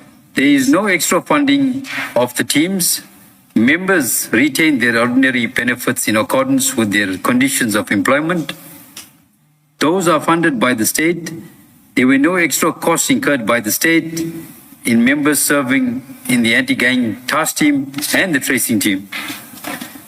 Members seconded to the provincial DPCI tracing team remain administratively attached to their respective components and continue to utilize the physical resources, operational equipment, vehicles, allocated budgets of those components whilst performing the tracing team functions. Consequently, the establishment and operation of the tracing team did not require any additional financial resources from the DPCI as participating in the components provided necessary logistically and operational support from their existing resources and budgets. I would like to explain this, Commissioner, if you allow me to. So, for example, this unit of the tracing team, we have a whole platoon of Pietermaritzburg K9. Although they work in our operations as arrangement, but administratively they fall under Pietermaritzburg with their code, their finance, their vehicles, their firearms, and administratively. For example, Metro Police, they would come on board and they funded by Commissioner Nkunu, Metro Police itself. But they come with the resources, the cars, and simultaneously the tactical response team, they will fall under the Provincial Office of Tactical Response Teams. Everything is done administratively by them. They causes funding, equipment, vehicles. So that's what I'm trying to explain. There's no additional funding where you have to buy vehicles for, especially for this team. Yes.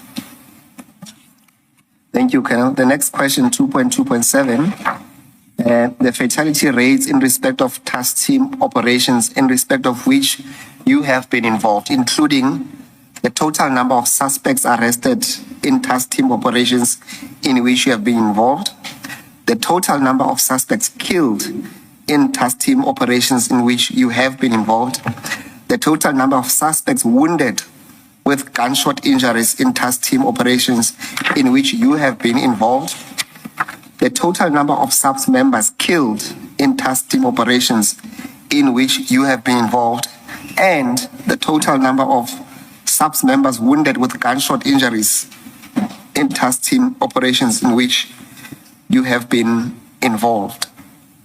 And you give your response at paragraph 46. Yes, Commissioner. At paragraph 46, I am currently not in possession of the detailed requests therein. However, information is sought can be obtained from the Priority Crimes Management Center, which is commonly known as PCMC. KZN, presently the person in charge is Colonel Mangule. And if I can also elaborate on this here, Commissioner. So every operation, every arrest, everything is accounted by PCMC. It is, we have to give a detailed report and they capture it at the province. From the province, it goes to national. So we are going to access it from them. They would have the accurate account of exactly what's required, Commissioner. Then for the purposes of this question and incidents that we mentioned that you were involved in, do you need assistance from our side to help you retrieve some of this information so that they can form part of your comprehensive statement? Yes, indeed. Thank you, Commissioner. If we could get something in writing from the Commission itself and given to the acting provincial head, which is Brigadier Mulligan, she would gladly release those details or information rather to the Commission. Yes, and we only interested in the ones that you were involved in. Then can we go to the next question? And this deals with the Morningside 5 shooting incidents. Question 2.3.1. Can you elaborate on the environment of the unit in the investigation of Brendan Puff's Kalicharan and family killings? Who was Puff and what criminal activities was he involved in? Members of the anti-gang team did investigations consequent to the triple murder of the Kalicharan family. Puff Kalicharan, his wife and his child were killed in a drive-by shooting. The detail of the members of the unit in the investigation is contained in the police docket relating to 3 murders. I'm not in possession of the docket at this stage. Such information cannot elaborate further. Intelligence suggests that Puff lived in a unit in Chatsworth Unit 11 and was rumored to be a drug dealer. And then the next question is, what evidence were you aware of in the dockets against Bevan in the Bele case number 7? There's a case number there. I don't think I need to read that to the record. There's 2 cast numbers. Yes. Yes. So I do not have access at this stage to 2 police dockets referred to. I am therefore unable to respond meaningfully to the request made in some paragraph and access the dockets and answer the questions.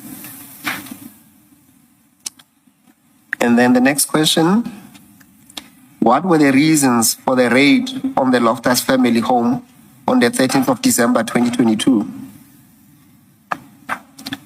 I filed a comprehensive affidavit in the interdict proceedings. Sorry. Shouldn't you read 2.3.4 and 2.3.5 as well? Yes, because the response is responding to all 3.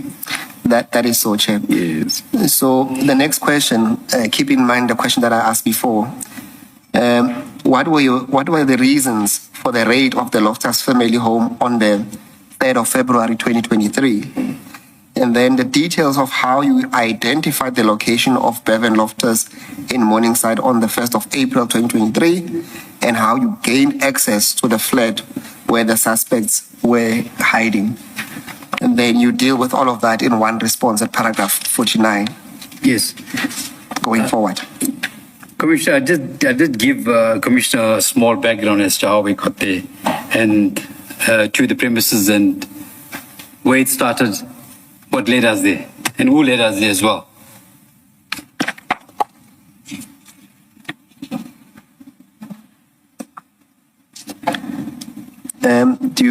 Are you please proceeding? Just read from 49 all the way. No problem. to- Do that. I filed a comprehensive affidavit in the interdict proceedings instituted by Mr. Gregory Loftus against myself and others under the case number D3437/2023 in the High Court of South Africa, KwaZulu-Natal Local Division. I do not have a copy of that affidavit at this stage. I am uncertain whether it has been made available by Mr. Loftus or Senior. Mr. Len John to the Commission or to Mr. Linjon, to Commissioner, sorry. My attorneys have requested the Registrar of the High Court in Durban to make a copy available. She's presently trying to ascertain the court file. I also attended upon the state attorney and emailed the state attorney the request, a copy of the affidavit. My attorneys also requested it from the attorney who represented the applicant. I have still not received a copy of it. However, my receiving a copy of it, I shall forward it to the Commission as it constitutes the important evidence contradicting much of the evidence laid before the Commission regarding the Loftus family. Colonel, at this stage, is it fair that as you sit today, you have obtained this affidavit, the complete application with the affidavits? Yes, indeed, Commissioner. The Commission provided to us. And we can deal in detail when you submit your comprehensive affidavit on Tuesday. Yes. Yes, indeed, Commissioner. Thank you. But nevertheless, please proceed to read into the record paragraph 50. Yes. Paragraph 50. Without the benefit of the aforesaid affidavits and access to the police dockets, I record hereunder to the best of my ability and recall matters of relevance in regard to the Loftus family and their allegations. Please proceed. 51. To my knowledge, no member of the Loftus family have been intimidated by any conduct by members of the SAPS. Obviously, if any such conduct had been engaged upon by other members of the SAPS, not in the anti-gang team, for any other reasons of which I have no knowledge, I cannot comment thereon. I make it clear, however, the members of the anti-gang team had not yet engaged any such conduct in relation to any member of the Loftus family. 52. As far as Bevan is concerned, I do believe that he did own a tow truck business called First for KZN. But I have no knowledge of his threats, assassination made against him, or information that was a contract to kill him. It is obvious that the insinuation is that such occurred at the instance of the members of the anti-gang team. I deny the same. I should also inform the Honourable Commission, when a member of the police is engaged in untoward conduct of any nature relating to their occupation, persons affected thereby are entitled to lodge complaints with, inter alia, the provincial commander of the unit concerned, the provincial head of the Hawks, the provincial commissioner of the South African Police Services. Crime Stop hotline accepts anonymous calls, all of which are internal remedies, but they can also lodge a complaint with the external remedy provider, namely Independent Police Investigative Directorate, IPID. The judge is appointed to oversee matters involving the Hawks and the South African Police Service. This is a retired judge, Commissioner. I accept that I was the provincial commander of the anti-gang team, and therefore complaints, if there were any, would not be expected to be made to me. But there are clearly still several other persons to whom the complaints could have been made. Certainly, internally, the above-mentioned provincial commissioner and provincial head are my superior officers. For that matter, if a complaint was dissatisfied with the provincial structure approach, a complaint could have been made to the national head of the Hawks and higher up, the National Commissioner of the South African Police Services. I am not aware of any complaints relating to harassment, intimidation, threats, and the likes by Bevan in his lifetime or members of his family. I think about roughly halfway through the paragraph, the line starting the Hawks, you said South African Police Service instead of South African Human Rights. Oh, yes, indeed, Commissioner. I assume you mean the South African Human Rights Commission.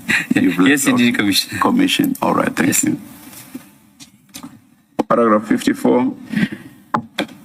I also respectfully point out that Mr. Gregory Loftus Sr. is a former policeman holding the rank at the time of his leaving the police of a warrant officer, and he was employed in the specialized unit at the time, being the South African Narcotics Enforcement Bureau, which now falls under the jurisdiction of the Hawks, and he will therefore be expected to know his entitlement to lodge complaints. 55. Furthermore, in interviews given with either social or media or ETV, Loftus Senior stated that he was being assisted by seasoned ex-police officers, who I submit will also know how to lodge complaints. Yet no complaints were actually lodged. Copies of the newspaper reports pertaining to the interviews given by the first applicant and a copy of a clip of the interview of the first applicant gave to ETV, which was aired nationally, will be made available to the Commission. 56.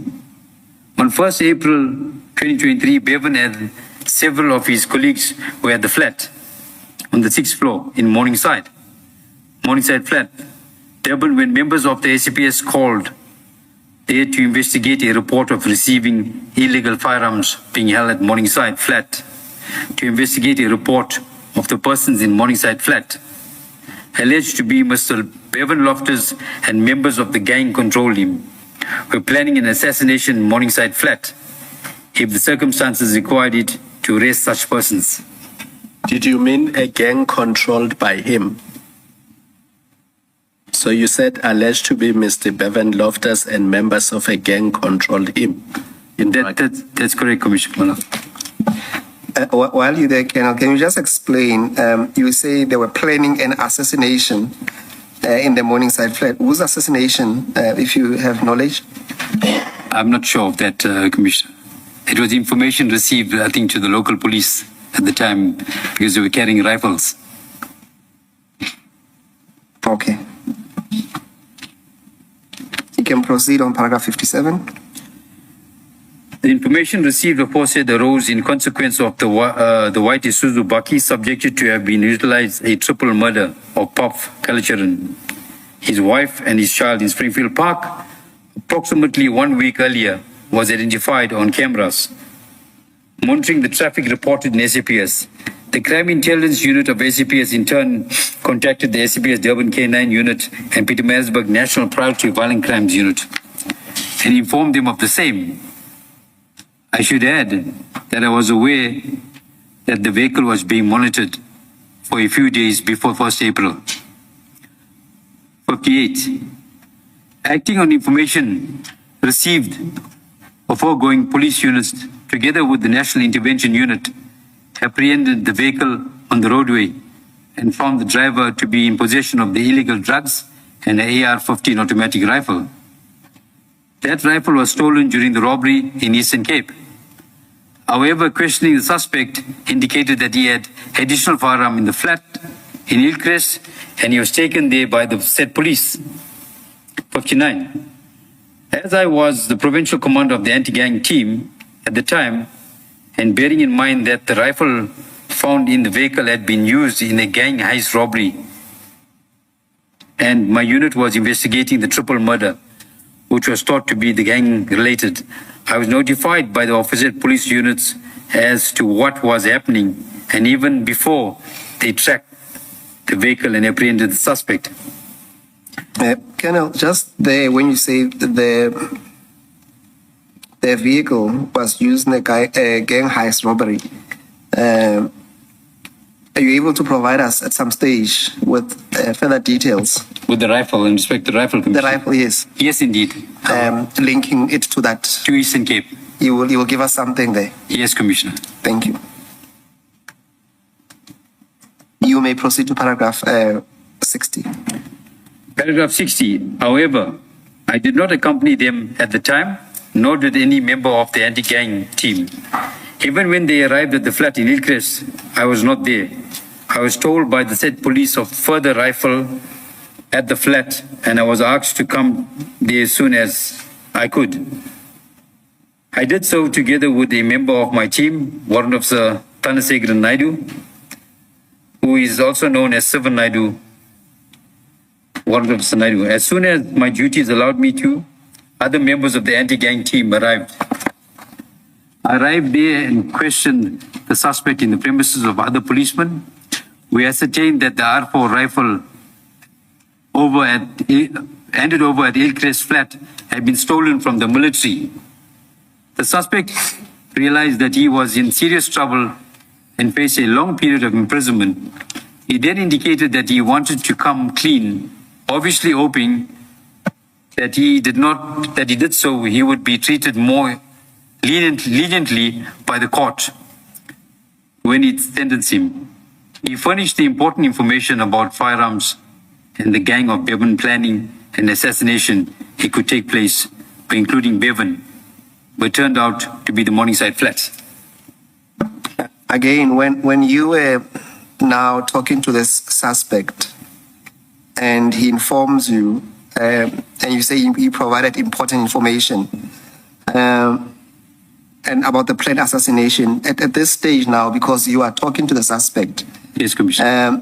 did you then become aware of who's the target or targets? No, Commissioner. And any details around that assassination, when it was planned? No, Commissioner. What exactly did he provide to you, except what you... So, from the time he's providing the information, it was a quick operation, meaning which we had a short time to go to the flat. And that is why you notice there were less members and not more members. En route, I could recall that Captain Rodriguez was calling, for example, members who could assist for that operation. One being Captain China from Metro Police, who happened to be on duty that day, and one of the shotters. So he came at short notice. So it wasn't a planned thing. We waited for a lot of members. So it was a quick response to the flat. So basically, okay, but we'll pick it up when you do the cross. But the point is that at this stage, you didn't know who the target was, and you didn't have any details as to when was this assassination planned, but you regarded this information as important. Yes, Commissioner. So there was no meeting at which the members of the task team were briefed about the operation. It was a matter of finding out that Bevan and his team are planning something, and you called whoever was available to accompany you there. That's correct, Commissioner. Thank you, Colonel. Let's go to paragraph 61. I can give Commissioner Khumalo one more example. Sorry, Commissioner. Won't take long. Captain China from Metro Police. So they work shifts. On that day, he happened to be on duty. That's why he was there. All right, thank you. Yeah, you can proceed on paragraph 61. On learning of this, it was obviously to us that such persons were dangerous persons and needed to be apprehended urgently, as the suspect had been arrested and was in custody of one of the other above-mentioned units, they, so to speak, charge confirming that he had seen proceeding where the additional suspects were in Morningside flat. In any event, being tactical response unit, they would make the first entry. Warrant Officer Naidu and I accompanied them in our own vehicle with the suspect who had been arrested. We left members of the anti-gang team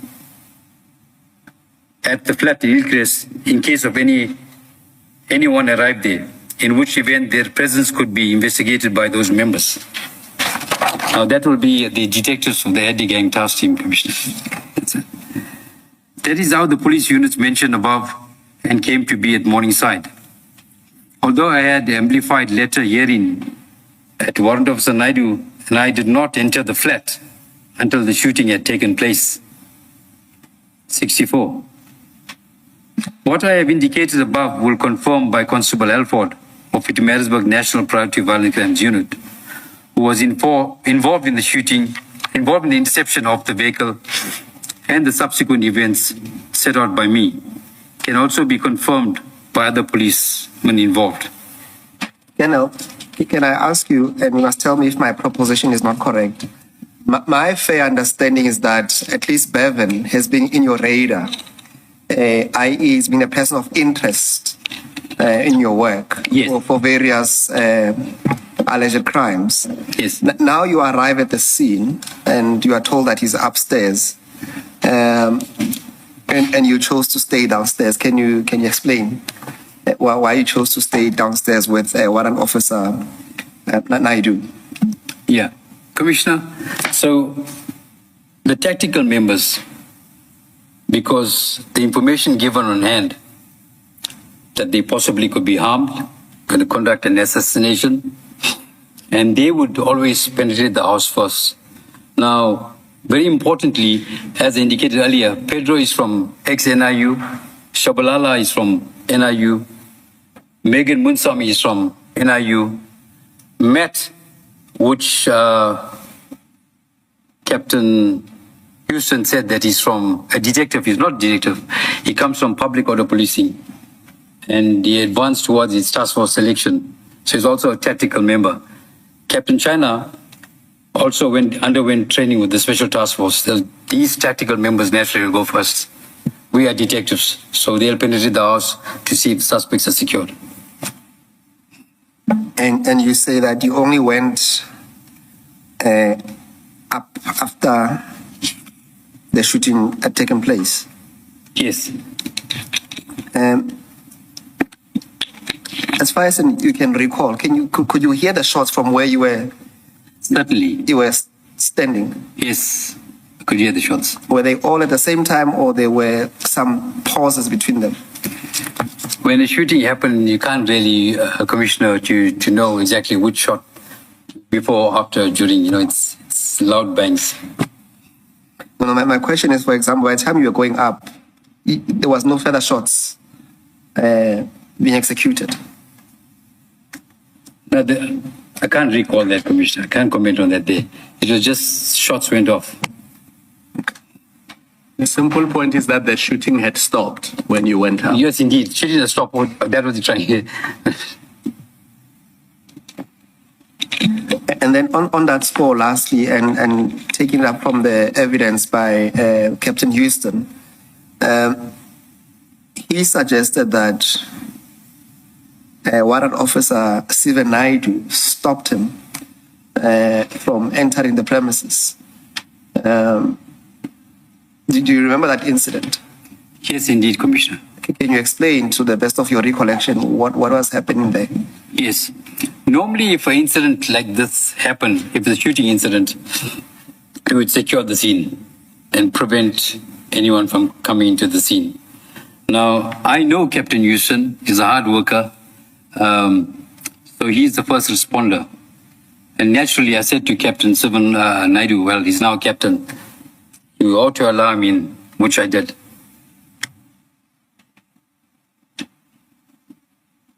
And then there's an allegation by, or at least there's a testimony by Captain Houston that you said to him why he should be allowed so that he can identify the suspects. That's correct. Do you recall that? Yes, I do. Can you explain the context around that conversation with him?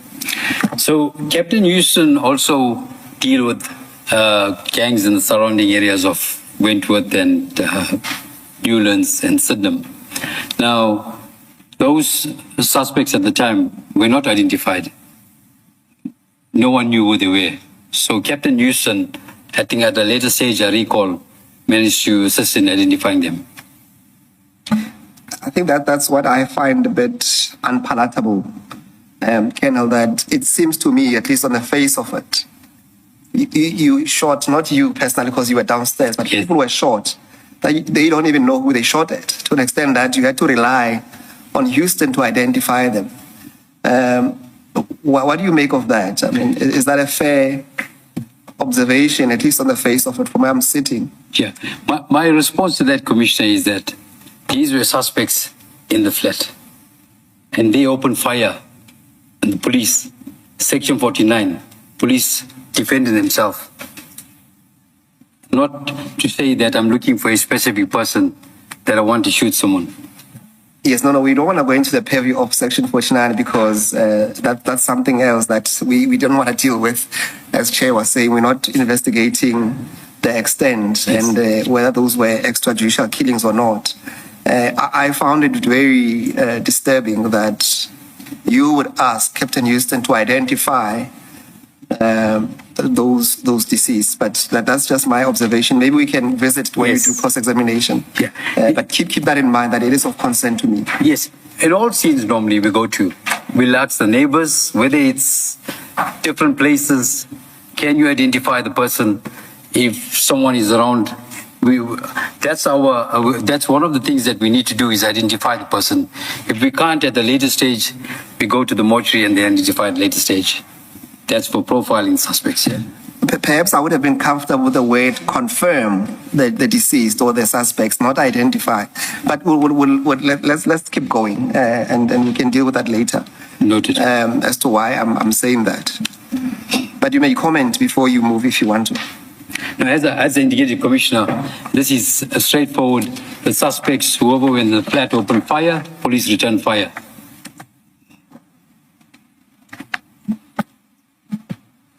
And Commissioner, while I'm there were a substantial amount of firearms that were recovered. About 3 hours into the forensic examination, I put, which Mr. John didn't say. So is that not in the statement somewhere? It's not here. Oh, okay. So I just, while I'm here, it's so important, Commissioner, I would like to. I'm not stopping you. Sorry. Yeah. So I put a senior assistant director, Nobo, was with the forensic team, and they found 4 additional firearms in the secret compartment. There's 2 AK-47 and 2 pistols. And Nobo came out and said to me, "Hey guys, did you see what we found inside?" I said, "What?" He said, "More rifles." So there's about 7 firearms, a large amount of money in small denominations. Drugs as well was found in the flat. Yeah, but those were not used in the shootout, in the alleged shootout anyway. One of those firearms came up Those ballistically. that you say they were stashed. Yes. Yes, okay. One of the firearms came up ballistically matching for the triple murder. Yes, no, but say Yes. they were not used in dealing with the purview of Section 49. As far as I'm not sure which firearms were used there. Yeah, but I can tell you from Yes. what we have.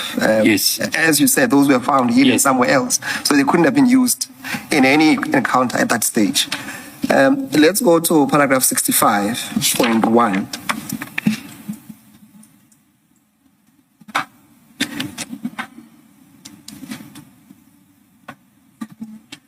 Are you there, Kenan? I'm here, sir. Yeah, let's continue and read that into the record. After the shooting at the Morningside flat, 197 rounds of ammunition, a large amount of drugs, an automatic R5 rifle being of a state issue and therefore not being allowed to be possessed by civilians, 2 AK-47 automatic assault rifles, 4 pistols, and almost 400,000 rand cash were recovered from the Morningside flat. These were entered in the SAP 13 register at Durban Central Station, reference number 2240/2023. 65. Before you go there, just a quick one. Did you yourself observe this amount of cash and the firearms referred to there? Commissioner, that was collected by the forensic team, if I can recall. Did you observe I didn't it? process the scene. You didn't observe it? No, I didn't process the scene. But you went inside the building? I did. Hey, the question, did you see any of that? I just had a brief appearance inside with Houston, and that was it. Okay. Yeah. Let's go to... Can I just ask a related question? You've given us a reference number of the SAP 13. Yes, So we should expect, if we look at that SAP 13 register, we should expect to find these items. Yes, Commissioner. Okay, thank you. And I'm only asking you because the pictures that we have seen and probably will play during your cross-examination, Yeah. the amounts that were discovered, it's a huge difference from what you are showing us. We've seen 10 rands and on all of that, but we'll deal with that Yes. at the later stage, but also compare that with the SAP 13. Yes. As I indicated, I didn't process the scene and enter the exhibit scene.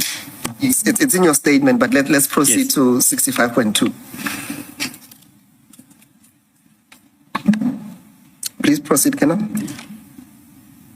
65.2, as there are rumors circulating that the anti-gang task team was responsible for the killing of Bevan and others with him in the flat, which is denied, it is necessary for me to inform this Honourable Commission of the procedure that is undertaken when dangerous persons are sought, to where information available suggests that there are dangerous arms and equipment present. The investigating officers of the units involved in investigating a crime do not generally speaking make first entry or first penetration of the premises. This is left on specialized units which are known as the tactical response teams. On the day in question, the flat was approached by members of 4 separate tactical units. These were units from the National Intervention Unit, South African Police Service equivalent to the famous Special Weapons and Tactical SWAT unit in the United States, the SCPS Durban K9, the Tikweni Metro Police K9, which had been summoned for backup by the SCPS K9 unit, and the Pietermaritzburg National Priority Violent Crime Unit. It was their responsibility to penetrate the premises to secure the same, meaning that it would then be relatively safe for us to, as investigating officers, to enter the premises to conduct investigations.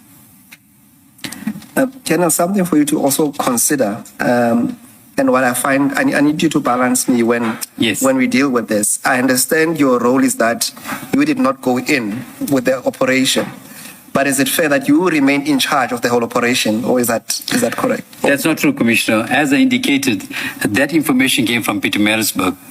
There'll be Matt Alford and Captain Rodriguez. At the moment you got involved, and at least when you got to Morningside, who was in charge? It was Captain Rodriguez. He was leading the team. The one who doesn't have a specific unit? He has a unit that's Durban K9. Not the one that's sitting on the roadside that Captain Houston said, no. Okay. Yeah. All right. But also what I also want to deal with, but consider, when at least remarks are made, and I suppose in some instances when accolades and awards are given, you seem to be acknowledged for this kind of work, to say you have done a good job, as if you were in charge of this thing. So you specifically, you are being called up to say you are doing a commendable job. But now, as we sit here, it seems to me as if you are trying to create some rift or distance between the incident that took place here and the overall operation. Not really. But before you answer, can we just clarify, Mr. Mkhwanazi, did that happen in respect of this operation? Because you sound like you're speaking generally, and is it something that has happened with this operation where he has been acknowledged as the owner of the operation? We will have to go back to, that's my understanding, on 2 occasions at least. And on the recording of General Mkhwanazi, and there is also a further recording where there's award ceremony, and perhaps not specific to this incident, but to this kind of work being acknowledged, Commissioner.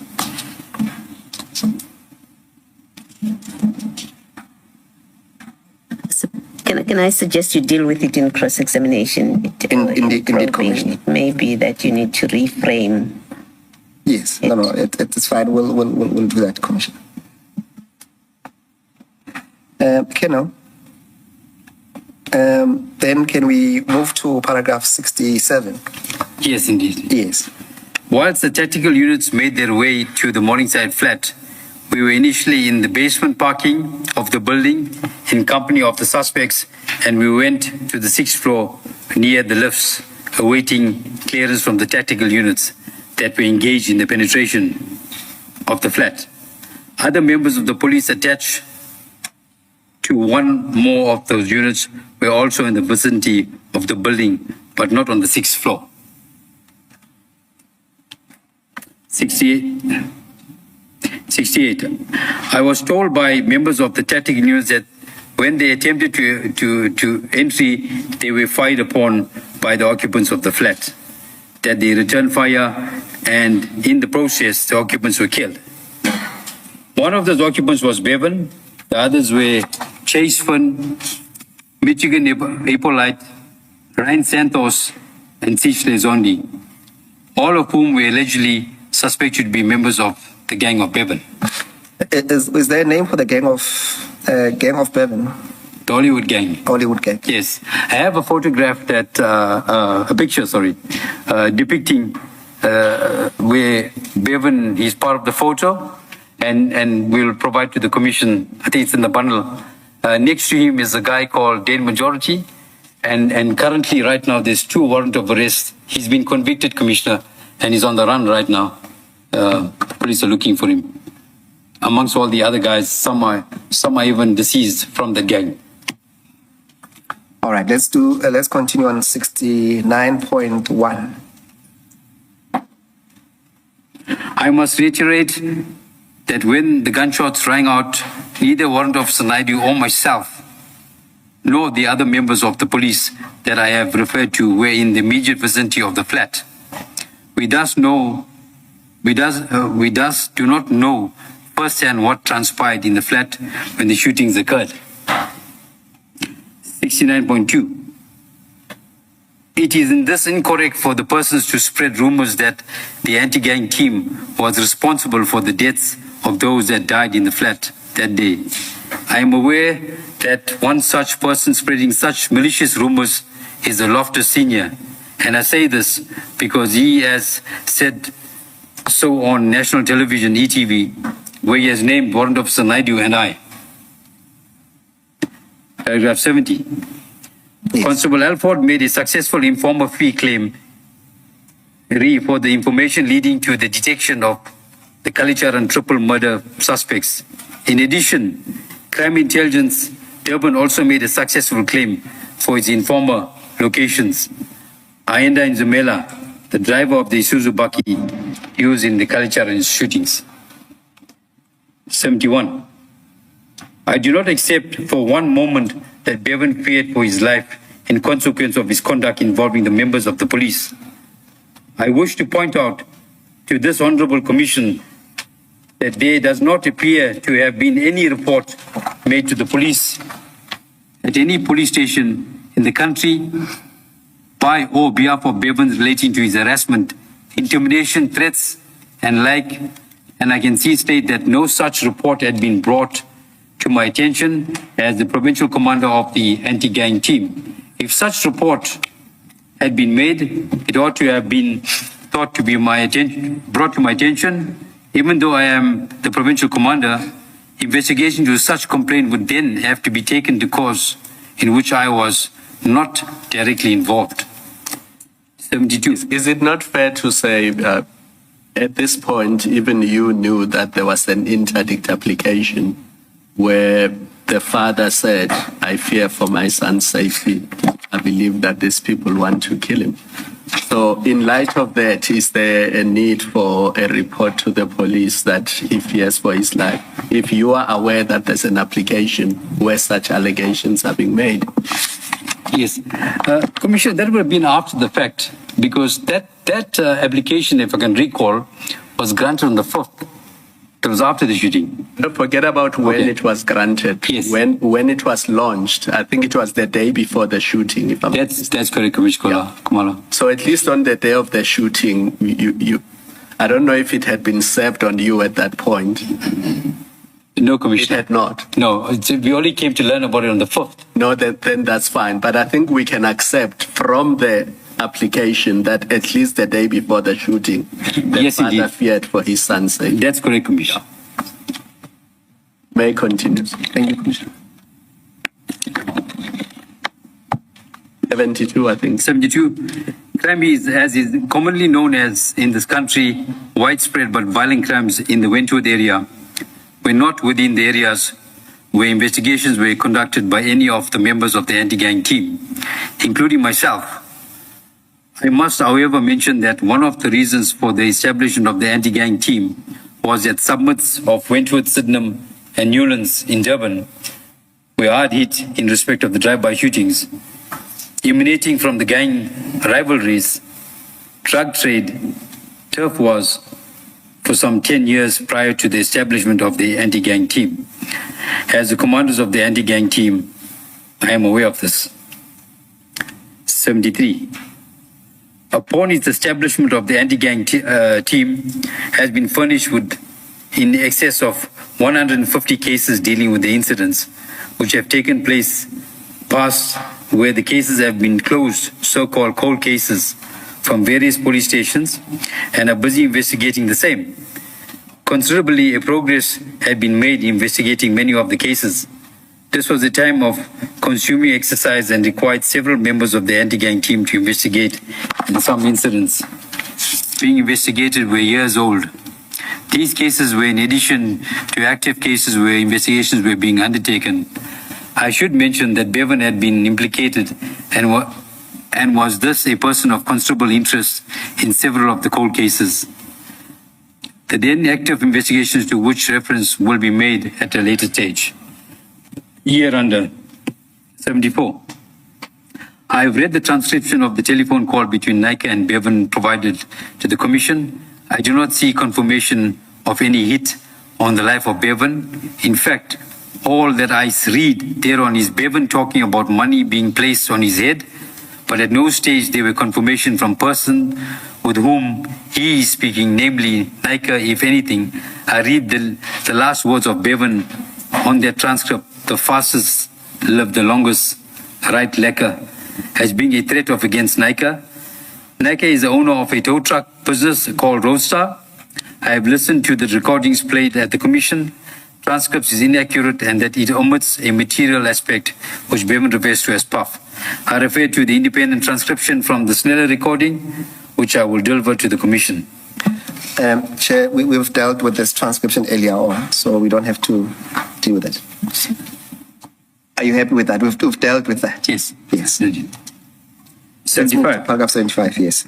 As I indicated earlier, approximately 2 days after the aforesaid telephone conversation, a tow truck driver working for Nika together with the passenger were shot by 4 armed men, and both of them were seriously injured, being shot in the head, and they were hospitalized. That was on the 25th of June, 2023. The anti-gang team has been looking for Bevan to arrest him. So, just so that we understand, are you linking this to a telephone call to say that, or what are you saying here? What is the inference of this? And also in that, can we, Yes. in your affidavit, provide details of this incident in terms of the docket and so on? Yes, indeed. This is the threats made on Roadstar, and subsequent to that, after that, the drivers were shot in this incident. So your inference for mentioning this is that it could have been Bevan Yes, responsible for the shooting. that's correct. Okay. And you'll provide us with the details of that. Yes. Thank you. Let's go to paragraph 76. The anti-gang team has been looking for Bevan to arrest him on more than one charge in different cases. Since December 2022, we were unable to find the precise location of Bevan, even when confidential information of his whereabouts was furnished to us, such as he was at home on the night of the 13th December 2022. He managed to flee therefrom. The information on hand at all relevant times was that Bevan was not living at that residence and had taken a temporary residence other locations to avoid his arrest. 77. I should also mention that when Loftus Sr. was arrested on 13 December, I personally requested him to bring Bevan to the police station so that he could be arrested, and if he promised that he would do so, but never did. Furthermore, he inquired from me as to which case Bevan was being sought for, and I gave him the details, same by identifying that it is related to the incident in M7, which had been reported at Bel Air police station, and where they're being investigated by the anti-gang team. I suppose I could say no more than a short while later, on 20th December 2022, the complainant in this case was shot and killed outside the Moses Mabhida Soccer Stadium in Durban, together with another gentleman who was present and tried to mediate a settlement which he thought might have resulted in a case being investigated against Bevan. withdrawn by the complainant. 78. In the 10 years preceding 2022, shootings and killings in the Wentworth area had been on the increase. This was one of the reasons why the anti-gang team was established. Now, if I could explain to Commissioner here. So, there was an outcry from the communities and escalation of gang violence between Sydenham, Wentworth and Newlands. And it is because of this reason, the station commanders of, for example, Newlands, Colonel Mbele, Sydenham, Blose, and there was Wentworth, branch commander, was pushing for a team to be formed because the stations could not handle the sporadic shootings. Now, Commissioner, if I can explain, on one night, you would have 7 to 9 shootings between the 3 places. And there were lots of other people arrested, Commissioner, and I will provide this to the Commission. Prior to the shooting of Bevan, there were lots of people being shot. There were innocent people getting shot. For example, at Nando's, there was a young girl, she was 19 years old. And in that shooting, she was shot dead. And Bevan was identified as the shooter in the car. That's another matter. I'll just give you an example. But it wasn't only about Bevan, there was other people shooting as well, rivalry gangs. So they've been arrested by the police. Some been, there was a shootout between the police. So that's the reason the anti-gang task team was formed. It was a request from the mother body, which is the police, SAPS, to the DPCI. 79. It is true that there have been a number of shootings and killings in the Wentworth area involving drug gang known as Cartel. The leader of the Cartel gang, one Kyle Pretorius Para, was shot and killed in one of these incidents, 15 December 2022. But when the anti-gang team commenced investigation of several of these shootings and killings in Wentworth area, the name of Bevan kept cropping up. I know this as I was the commander of the anti-gang team and had access to my members to information of what they were investigating. He was certainly a person of considerable interest and shootings and killings, particularly as he was the leader of his gang, which was called the Hollywood Gang. On available information, the Hollywood Gang was seeking to take over the drug trade in the Wentworth area and found the Cartel Gang to be the obstacle in its part in that regard. 80. Bevan was responsible for shootings in that area according to the information supplied to the anti-gang unit during this investigations. It is certainly not any narrative started by the anti-gang team. In addition, I must inform the Honorable Commission that members of the Cartel Gang are not involved in tow trucks industry, own no tow trucks. Since the death of Bevan, a number of shootings in Wentworth dropped significantly to virtually zero. I have been... What do you base that on? Is there a document that you can provide to back that up? Yeah, this is what really happened. I'm talking about the gang, not only Bevan himself now, I'm talking about the gang itself. Remember, that includes Ryan Santos. Now, in one of the videos that we'll play to Commissioner is here, Ryan Santos got an AK-47 and he's firing amongst kids, rapid fire, at a place called Newlands. And that's a video clip that I'll submit to the Commission. So it was his gang. And the gang violence dropped drastically. That is why, and one of the reasons that they decided there was a new threat of cash in transit, and now the threat has to move to CITs. And this tracing team was now formed as a result. If the threat was still greater with gangs, we would remain with the anti-gang task team. So for now, are you saying this is based on your observation, or there's something that you can provide? There is some sense that I will be able to provide. Okay. Yes, and as I indicated, there are other station commanders that still at their respective stations will come here and testify independently to say they have first-hand knowledge about Bevan, they have first-hand knowledge about Ryan Santos and all the other people. They would phone me at 1 o'clock in the morning and 2 o'clock and say, Captain, there's a shooting, come out here. I get home. I have something to eat. I'm back again because that's how they were shooting. These guys weren't sleeping. So most of the crimes were even late at night. Yes, no, it's fine. I found it very interesting that you would say just a shooting of one person or No, his it's gang, not one person. or his gang, because Yes, you also yes. since the death of Bevan, the number of shootings in the entire Wentworth dropped. Yeah, it's gang. I meant it's gang. Yes, there's no gang there, but okay, Yeah. I'll take gang as well. Please. Thank you. You can proceed to 82. 82 years.